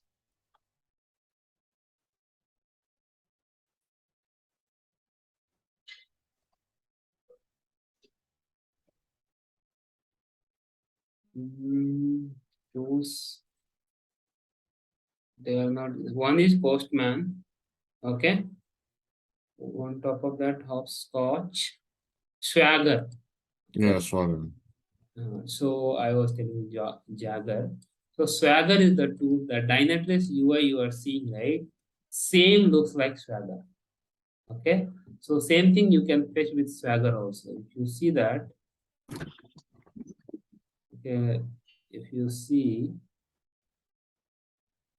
the open source,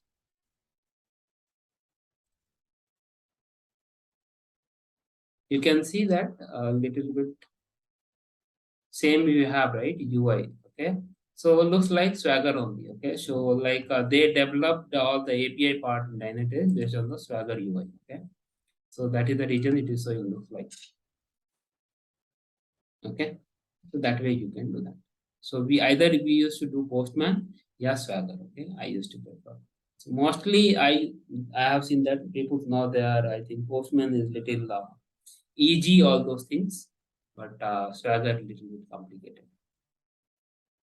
Okay. So you can download that Swagger in your system and you can run it. You can see when you send this, see, looks like something same collection we have. So same way we have here also we have collection. Once you create this, right, you can save as a, you can see we are creating a collection, right? To create a collection, you can give that name, get response. Any response you can create and then create this. So this API will get saved. Okay. So like this you can do that. So this is the way you can do some API calls. Okay. So only 4 things, remember. Okay. It is not like very tough. Okay. For API, all those things, very easy. Okay. What you need to do is just you need to have this, you should having understanding where we should use get, where you should put, where you should go post, put and delete. Okay. So that you need to understand. So remember get to fetch the data, post to create a data, insert, create data, put, update the data. There okay. And then you should understand that for this, what authorization is required, what should I pass in the header, okay, param authorizations. Sometimes you need to pass in the param also, like authorization, something. Authorization, something you need to give this, and then you need to give the value. So you need to understand this for this API, what kind of things are required. Okay. So there is some, if you watch some half an hour YouTube video or something, after this there will be API call, after this there will be question mark, something of this. So what question mark does mean, after that there will be some field name. So what means that? That kind of things we have that, right? So when you watch some half an hour, 1 hour video on API, basic API something, you can able to understand it.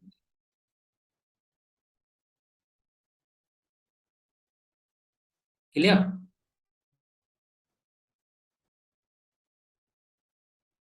Yes, So thank you. now let's discuss something.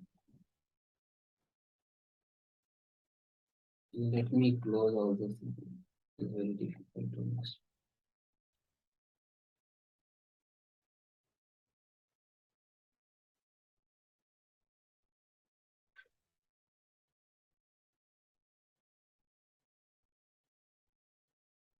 So Christian, you are working on Dynatrace now? Yes, I'm working on Dynatrace. Oh, okay. Yeah, I think what I'm doing now is I'm pulling metrics from Dynatrace? yeah, I'm pulling from Dynatrace. I'm also pulling from other like Monitoring. AWS. Yeah, then I'm pushing everything into Dynatrace using what do you call it again? Using um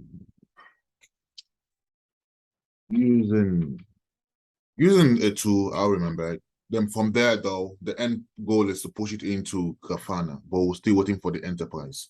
Okay, so I can understand what you're doing. What you are doing. I'll explain you what you are trying to do. What you are doing is you are taking all the metrics. So this is you have a data source. So data source we have like Dynatrace, AWS, Azure, any cloud environment, other monitoring tools like Splunk, yeah, App Dynamics. Just I'm giving the example. These are the data. These are the data source. Okay. Now, what people used to do is sometimes either directly you can push the data. So Grafana is here. So everyone know, right? Grafana is a visualization tool. Very easy, very simple and very easy. It's a visualization tool. You can visualize your data. So now either you can directly ship your metrics to Grafana with the help of integration. So Grafana does provide multiple data source selection. Okay. So Grafana provide multiple data source selection. Multiple data source selection. Okay. So you can select Azure, AWS, Dynatrace, Splunk, Capgemini, Datadog, New Relic. Okay. So you can send directly data to Grafana. Other ways, okay, what we are doing is, so Dynatrace provides some metrics, okay, all the custom metrics that you have, right? Like application response time, 4x error, 2x error, all those things, whichever metrics you say. Now, what we are doing is, what you can, well, there is a two-way. You can directly use, integrate Azure with Grafana, AWS with Grafana, what are things that are required. You can use that this tool as a data source, so you can populate the metric. Second way is, there is a program is called custom collector program. Custom collector program. I have one data source. What I will do is, all the metrics, there is a this is my data source. Okay, this is my data source. Data source. What I will do is, Dynatrace has an API. Okay, metric API, all those things. I can get the response. Okay, once we have the response from the Dynatrace API, what I can do, so once we get that response, right, what I will do is, I will write a, what we call it, data source. I will create a data source in this, okay. So while creating a data source, right, we are designing such a way that, so Dynatrace will have all the fields, right? And so that we should give this, for this accessing this API, we should have username, password, yeah, API key, or 10 URLs, all those things, tag, all those things, right? Once you have this, we create a data source. And then we create, for each data source, we create a subscription. Okay. So now we have all the data same way. For each metric, you should create a data source and subscription. You can ship your data to one data source. Okay. And then you can integrate Grafana with that data source. So you can have only one data source in place. You can populate your data. Right, Christian? Yes. Something like that you're doing. Right? Yes. Okay. So there is sometimes people does not have this part. So they directly integrating with this. Yeah, sometimes they used to have this data source. They can fetch all the data in one data source, because Azure, AWS, Dynatrace, all the models have a huge data source, right? So you cannot pull all the data source in Grafana. Okay. So what we used to do is, you can have in middle, you have one data source. Okay. Whichever metrics you wanted to pull in Grafana, you create a custom metrics collector program. You develop in such a way that, so you create a data source, you create the subscription. So each subscription we have one metric, and you create that. Once you have that, you can integrate with this direct Grafana. So all the metric will be shown over here. Okay.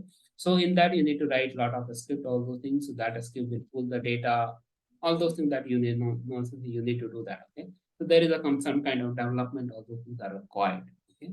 Not like very straightforward.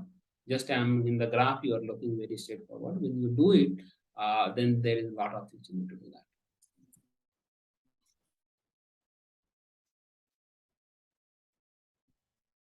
Then what else?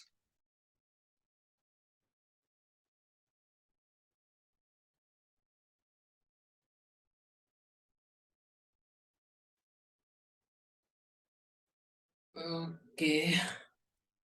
That is something called naming convention, right? Process group naming, all those things. Very simple. You can create a rule and you can define the process rule name. Okay? like how the process should be. Okay, something process group monitoring.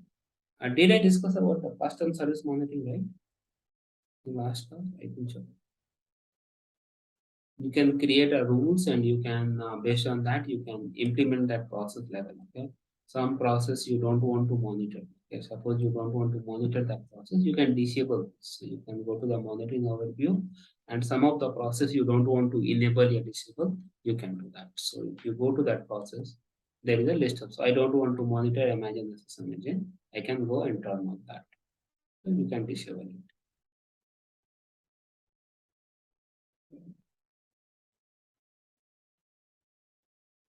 Okay.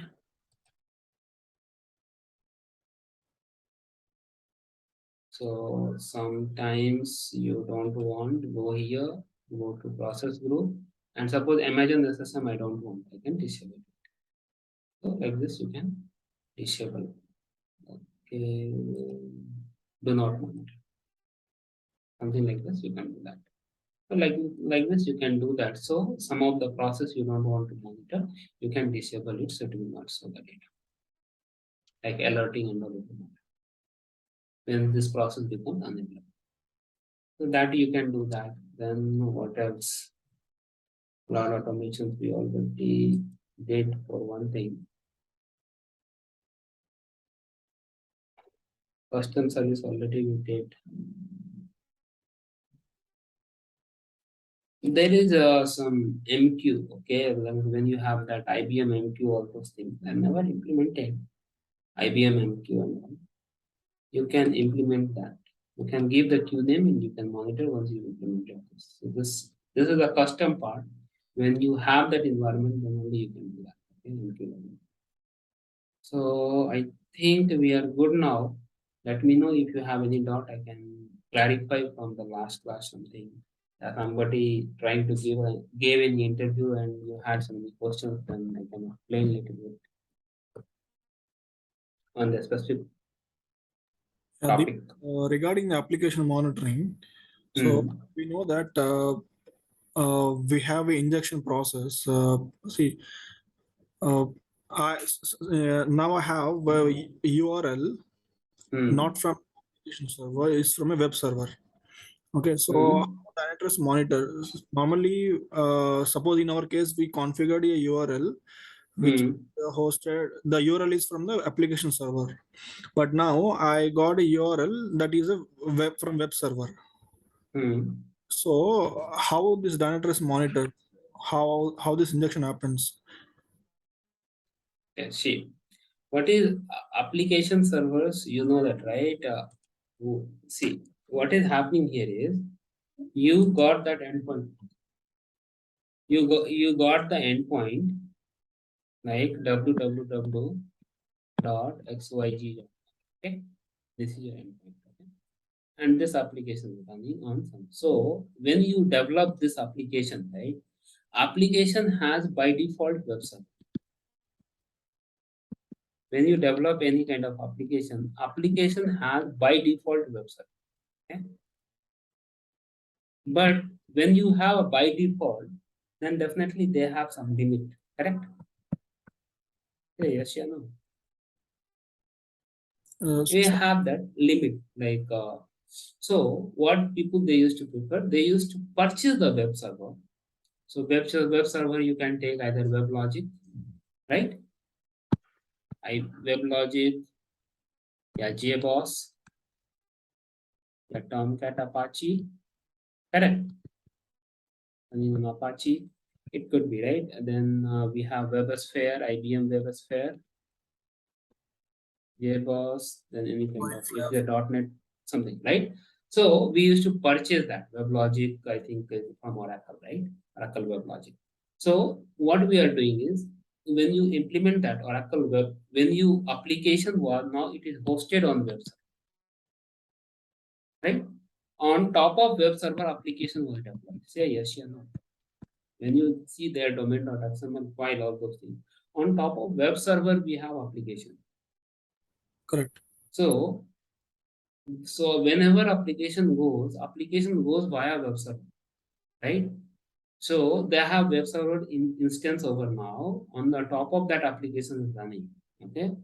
So what will happen? You will get that you are getting the endpoint of the applications only. It is hosted on a web server. Okay.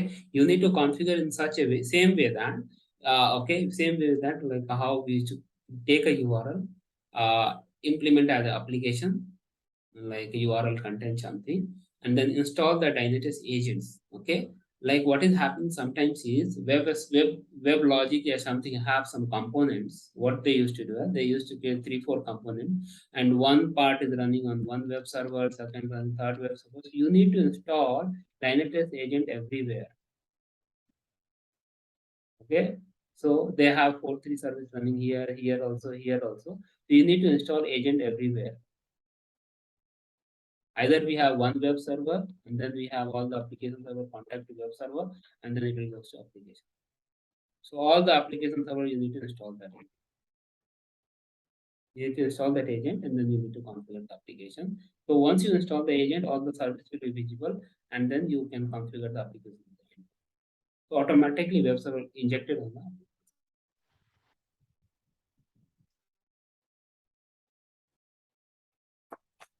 Now I will show you.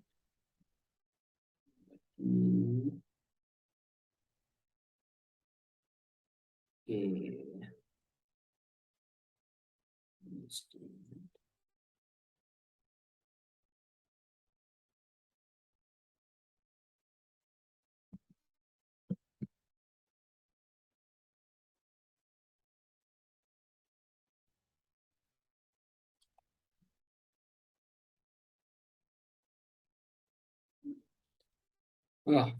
Just take it here only. So when you see that any of the application, if you see, can show you little bit. When you go to that your application, any of the existing application, if you see this, and here you can see, when you click on the service flow, there will be web server. So this application will be, all the web server will be shown over here, right? And then it will show there all the service. So on this web server, how many service? This web server, how many service?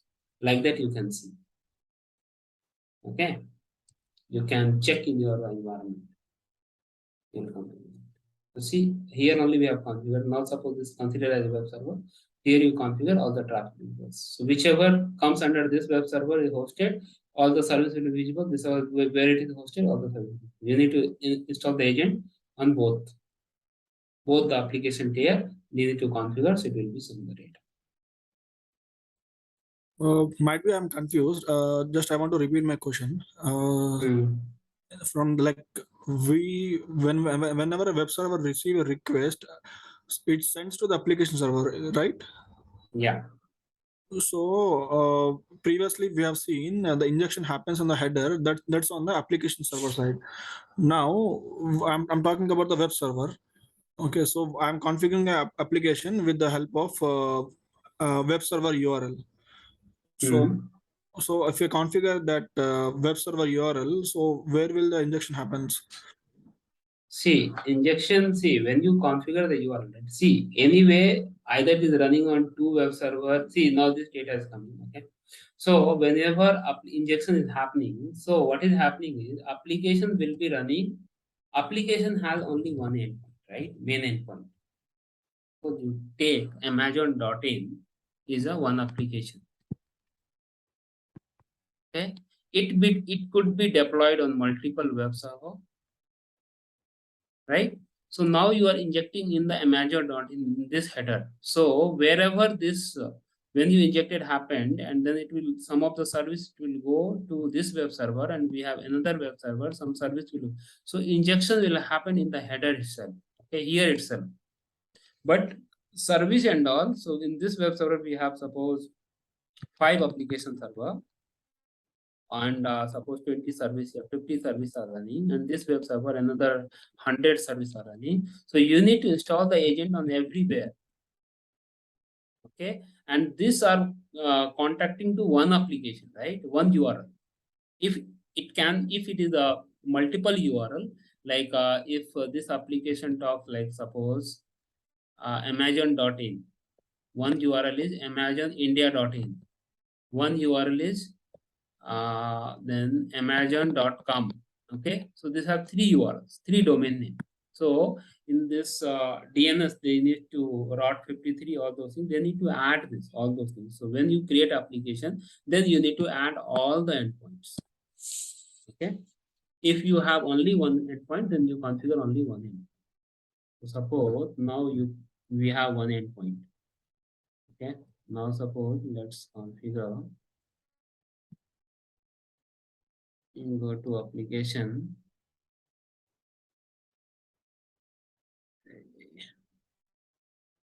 I'm not allowing me to play.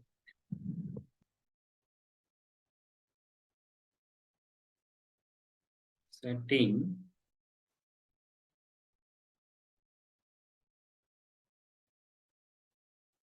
Now suppose if you might go to my web and mobile monitoring application detection RAM. Now we created detection RAM. Now I'm giving easy travel. Okay.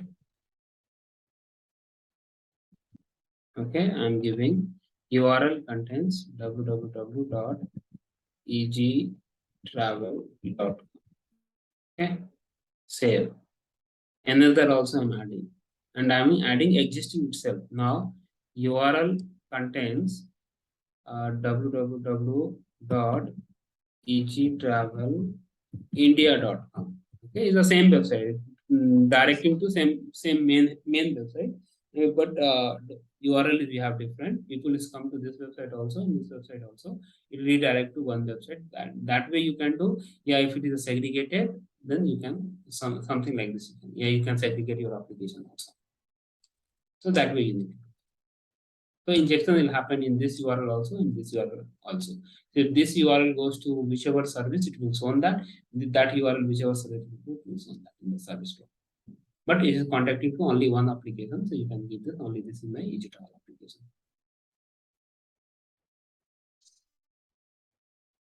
Yeah. Okay, somewhat.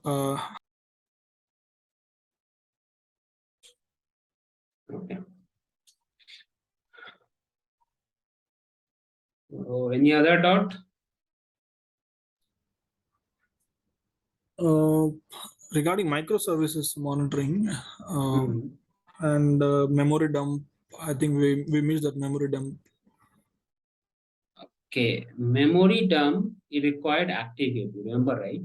Yeah, correct. Then let me log into this.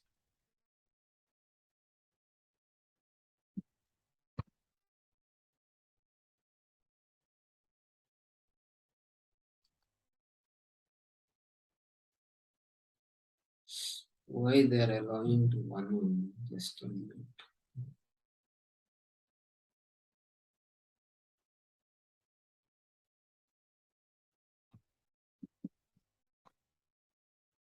Sometimes they're not, if you have tried to multiple login, no, it will not allow you to log in.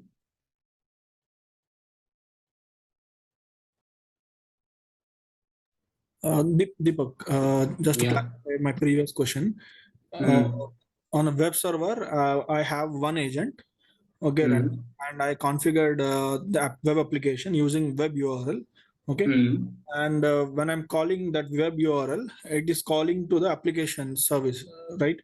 So if I don't have any one agent on the application server, it will not work, right? I will not get any data. It will not work. Okay. So you should have the agent as a full stack mode, and then you should have a DEM unit license also. Remember, sometimes what is happening, I told you when I started working on Dynatrace managed, Dynatrace one agent, that time it was very small customers. Okay, I cannot reveal the customer name, but it was very small customers.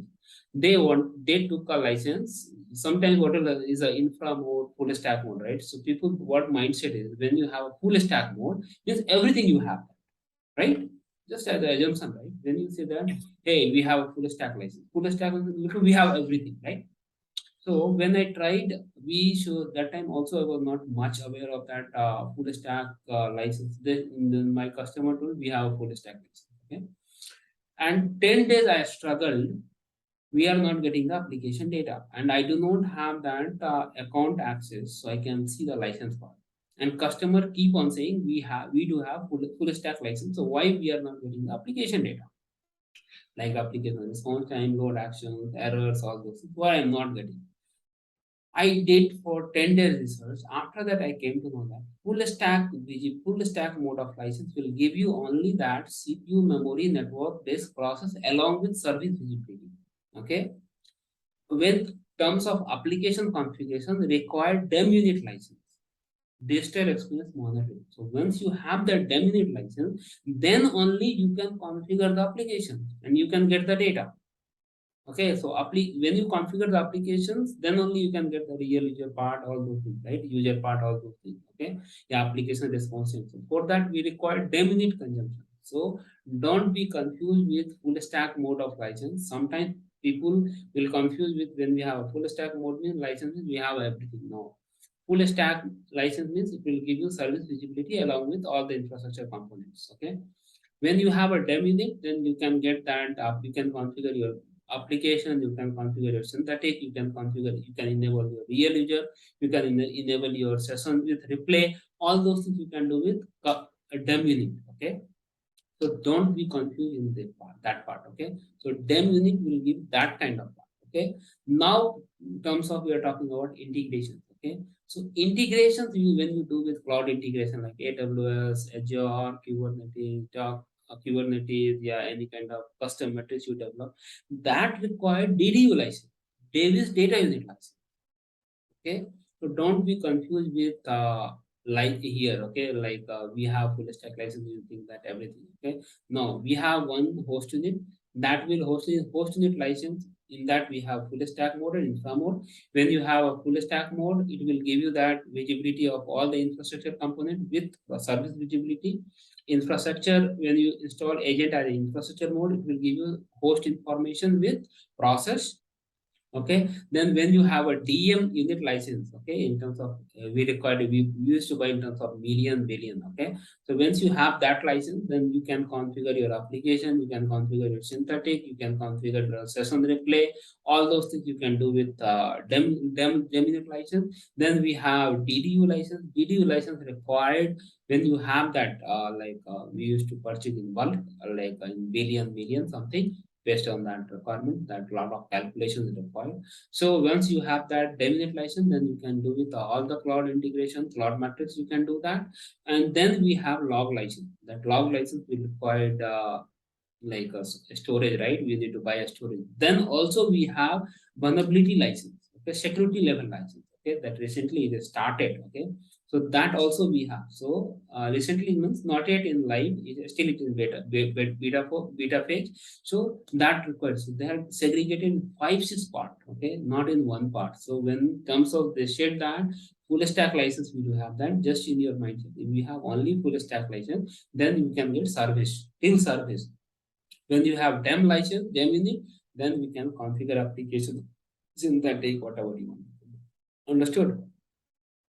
Yes. So don't confuse with that. Okay, most of the people's I have seen that from the customer side, yeah, some management side, they say, hey, we have a full stack license, man, we can do anything. No, full stack license means we have that much. Okay, we have full stack mode. Okay, so they used to call we have full stack license or something. Don't be confused with that. We require a minute. Yeah, and in my Okay. my previous case, where I have web server and app server, I need to have a full stack monitoring on both the servers, right? Yeah. Okay. Okay. Now I will show you that how you can take a memory dump. Okay. So memory dump is very simple. If you go to profile, profiling and optimization. Okay. So you remember, right? For memory dump, we required activates. Okay. I have one video. I will give you that access so you can see that how we can implement, because a lot of things again I need to configure. And you can, based on that, you can trigger Once you trigger the dump, you can download it. Okay, it's very simple. Okay, and how you can implement, I will allow you the access. I have a video, just you can go and watch. Very simple. We require activate. Once you have activate installed, in that activate there is some configuration. You need to allow something like how many concurrent user is required, like how many users can take a dump. Dump can be a storage for how many days, how many days the dump should be stored on the activate server, and how many concurrent and total size you can give, right? So dump should be stored some directory, right? So you can give the size maximum 50 GB, 100 GB, you can give the limit. So you can fetch the data. Okay, you can create. Okay, it's very simple. Once you trigger this dump, you can download the dump. We have a lot of memory dump analyzer. Here's the page. Now it got it. I do not have access to this portal, but once you have this, see, you can, it is there on this path, you can go and download. Okay, so that way you can do. So I have one video, just I will, I will allow you to that. You go and watch it, very simple. Okay, activate is required, and once you have that activate, so make sure that once you have that, right, you should be having first access. So if you go to this, again, it should not have it is getting confused. Dynatrace. Which tool I should use? Everything got. So it required that license. Okay, is not allowing. Okay, no issue. So you can do that. Okay, so just I'll allow you that video, so you can go and watch it. Just 5 minutes. Okay, on the Kubernetes part, next week there is one guy from the Kubernetes. He's sitting with me. Okay, I'll make a video how you can integrate Dynatrace with Kubernetes. First thing. Second thing, how you can implement like Dynatrace on the Kubernetes application environment. Okay, all those things, because Kubernetes, I need to set up the Kubernetes cluster, master, worker, all those things. I need to configure a lot of policy, secret. I need to write YAML file. I need to write. Then I need to deploy that image, all those things. So there will be 3 to 4 hours video that end to end. Okay, how you can set up a Kubernetes cluster on AWS. And then once you have Kubernetes cluster support, that step by step I will be doing that. And then once it is done, then I will deploy some applications, and then I will deploy Dynatrace. Okay, how you can do that? I'll make a video, I'll upload it, and allow you the answers. Okay, so that way I will give it to you next week. Next week we have a call with them. That guy is Kubernetes expert. So because a lot of policy and secret I need to write. So CNA policy, all this has to be defined on AWS, and it is costing too much. If I'll do for 3-4 hours, it will charge for me for okay. But surely I'll that guy is sitting with me for next week. So I'll make a video and I will upload it, so you can go. But don't try in your AWS something, it may charge you like anything. Okay, so that you can watch it. So when you have that corporate environment, you have a lifetime, you will get lifetime access, so you can watch and you can note it down. Yeah, if you can able to download, you can download it. Okay. Yeah, Deepak, Tell me any doubts. microservice monitoring. Yeah, so that's what I told you, right? So that will give you that microservice. When there are 2 types of monitoring. One we have monolith application, one we have microservice application. So when your application is running on cluster, Kubernetes cluster, either EKS, yeah, AKS, yeah, Amazon Fargate, yeah, Google Cloud Engine, GKE, Google Kubernetes, right? So once you have that cluster, on top of that, your application is running, okay? And we have separate data. So database always will have a separate database, okay?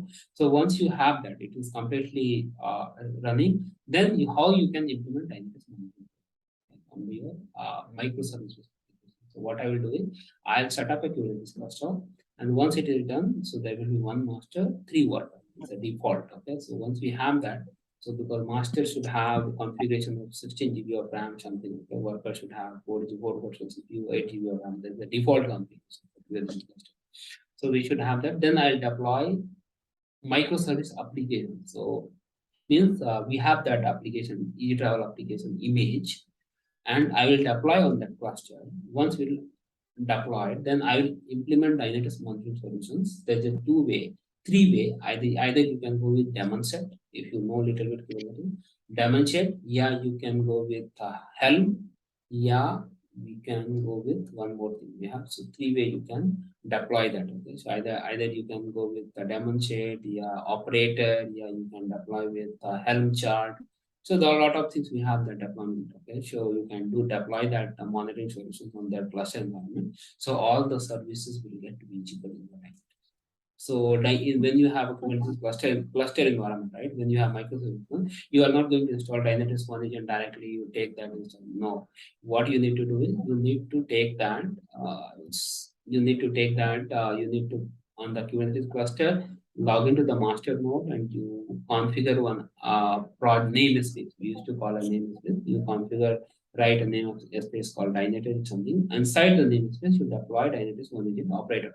So operator, what it will do, will go to that install in the master node and automatically whichever the worker node will connect it, right, automatically will get deployed. So whatever the service will be visible on the worker node is running, automatically it will get visible in your Dynatrace, and you can see that Kubernetes.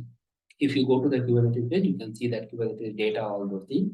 And second thing is, once you deploy all those things, you can able to do that. Okay, so there are different ways. So when you have auto scaling, yeah, auto healing. Okay, so when you do auto scaling, then what is happening automatically when your infrastructure is getting scaled up based on the transition, automatically Dynatrace will get deployed. When you are healing, when you are removing that, right? When you are removing that worker node, automatically Dynatrace will get deleted. Okay, so that way you can do that. So it is very simple. Okay, I will do that complete setup and upload it. Okay, and allow you that access. Okay, it's required 3-4 hours. Okay, to set up clusters all. Deepak, can you give access to your old videos for 1-2 days? Yeah, sure. I'll allow you that today. For at least for our ID, for all, might be you can give access to our IDs. Yeah, sure. I'll do. Deepak, one question here. So, what about, I want to ask you one question on the one agent side. So, compatibility wise, let's suppose I have one of the application that's already running and one agent is already installed and it is working fine. Some reason, the other applications similar to the same, the application which I mentioned, reason they are stalled and it's not been like maybe around 6 months old and we don't see that communicating to Dynatrace. So now I'm trying to check for the one agent and I see the version is somewhere around 1.1.222 or something, which is pretty much. So now when we try it on the test server and when we try to install and try to integrate with the Dynatrace with a version that's already working on the similar kind of application, we are not able to getting Java exception errors. So what could be the most likely reason? Yeah. Sometimes once you install Dynatrace one agent, right, you check that port connectivity, whether port is getting blocked, first thing. Okay. So that port 3 should be allowed. So go and check that in the firewall and whether port is in a port is not blocking that port. Okay. First thing. Second thing, agent version also you check it. You check it OS, okay, what kind of OS it is, and does Dynatrace support this OS? Because it's the older OS or something 30-bit, 32-bit or something Dynatrace does support. You go to the Dynatrace support technology page and check this, okay, OS types, okay, what kind of OS type, what kind of version it is, does it support? If it is support, then what you can do is just to uninstall the agent from that server and again you try to install and then check the logs where it is failing. Okay, if it is get installed and then you check the logs in the agent log, you see that somewhere it will capture what kind of error it is. Okay? Based on that, you can remediate your monitor. Okay. What I believe is like in the Java exception error, I can see like it's something mismatch compatible with the cluster. So, but again, the same version what we are trying to install is installed on other server application in a different environment, but that is working. So yeah, so sometimes some kind of some exceptions you are getting, then you take that support archive. You know, right? How to take a one agent support archive? Anyone? Dynatrace support? Yeah, support archive, you can take it, right? Sorry, Deepak, come again. You know, right, how to take Dynatrace support archive? No, we don't know. Is it like some No. file, some dump file that needs to be downloaded and uploaded to Dynatrace team? Yeah, what you can do is you go to that one agent host, okay? Take it, go to the host page.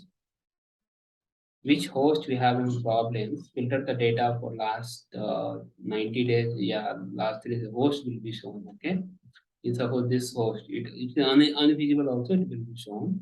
And then you take the support archive, okay? So if you go to that, here, you can see that run one agent diagnostic. Okay, take this and it will get, okay, I do not have access. Okay, so you take this and once you start analyzing, you can understand, you can download the data and send it to Dynatrace. I'm getting this error. So they will ask you to provide the support archive. You take that support archive, he will tell you why it is facing issue.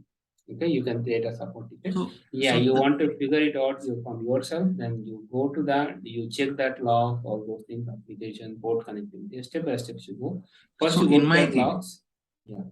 in my case, it is like 6 months back itself, the host is not communicating to Dynatrace. So is it possible to this diagnostic file from there? Yeah, you can take that archive. So from which day it got right and disconnected, it will take that. And you can, you can give it to them, so they can understand. You can tell them that I'm not getting. So they'll ask you.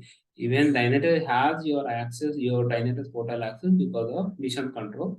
So you copy this host URL, give it to them. This host does not have data from last 6 months. What is the region?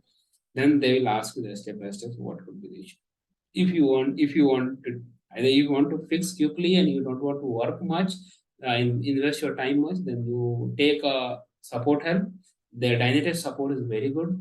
Yeah, you want to break your head from yourself, then you check that port connectivity, talk with your application team, then check if it is from that side is not issue, then So check that agent version.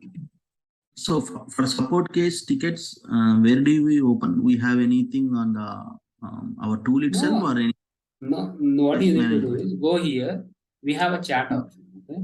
So chat option, it will, yeah, you can. Yeah, chat itself will create a ticket. Yeah, you go to that support center. Here we'll have support Are center. you Go sharing your here. screen?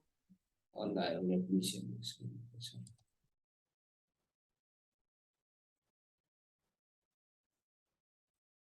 You see, either we have a chat option here. If you chat new conversion, okay, here you can give the chat, it will create a ticket. Yeah, you want to create a ticket, attach something, all those things, then you go to support center, account settings, support center. So this page will open, go to your ticket, support ticket, click on that, it will go to the support ticket page and create a ticket. Create a ticket. Support type, you can give what kind of issue it is. Okay, and then all those things, description you write, and if there is any attachment, so after creating a ticket, you can attach something, a screenshot something, and then you can start. They can start investigating. Okay. So ideally, in general, we keep the settings like one agent upgrade automatically, right? In our Dynatrace. Then No, what? no, we don't keep automatic upgrade. Why? Because sometimes Dynatrace gets upgraded automatically, and application they may restart the application. That is the reason we don't allow to automatic upgrade. Okay, but why would have it been installed 6 months back, and why didn't it alert anyone saying that it is installed up and Yeah, you check one more thing. Go to that host page. Once you go to the host page, right, you go to that monitoring overview. Okay. Okay. Monitoring overview, and you go to that particular host and check that whether monitoring is offline or not. Okay. Yeah. Like this. Okay. You go to that setting page.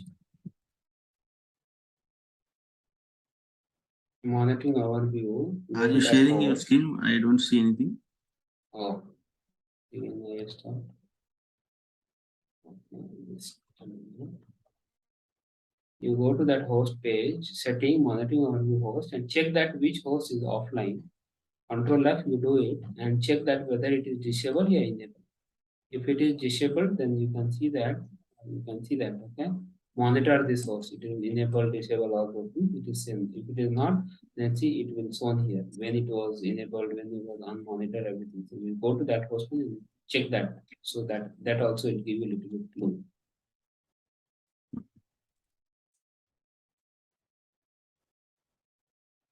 Okay. Suppose this host is offline. If I go to this host and okay, so if you go to that setting page, monitoring overview host. So this host. So you can edit, then you can come to know that.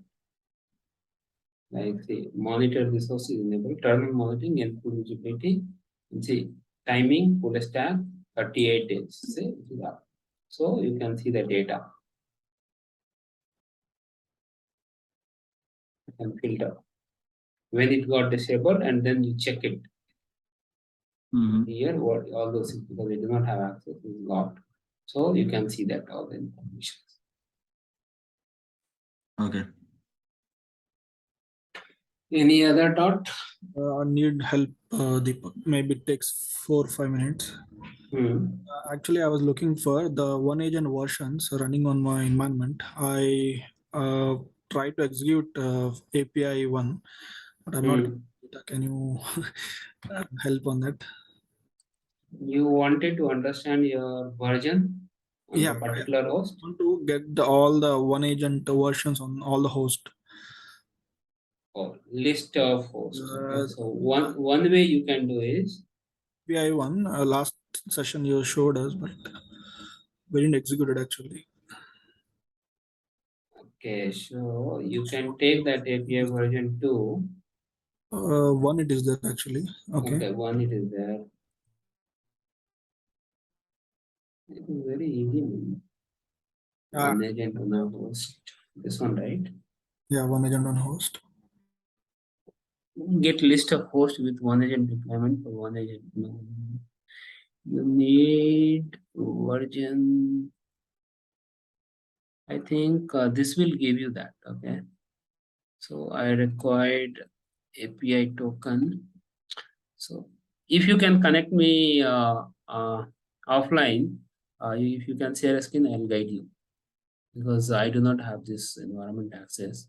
So what you need to do is we should have the token access, right? So you should have that token should be created in proper way, and then you give this. Here does not have much information. So like I think there is only one information you need to put, and it will give you that. Okay. Yeah, one way this way you can find. Another way is like you go to that. So if you can give me 5 minutes, I can share my screen otherwise. Okay, sure.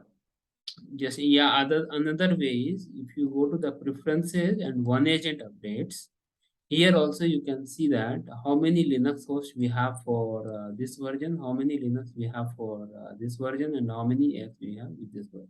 Okay, there also you can see that. Okay, so you can share your screen and you can stop recording and I can show you that. I can guide you that.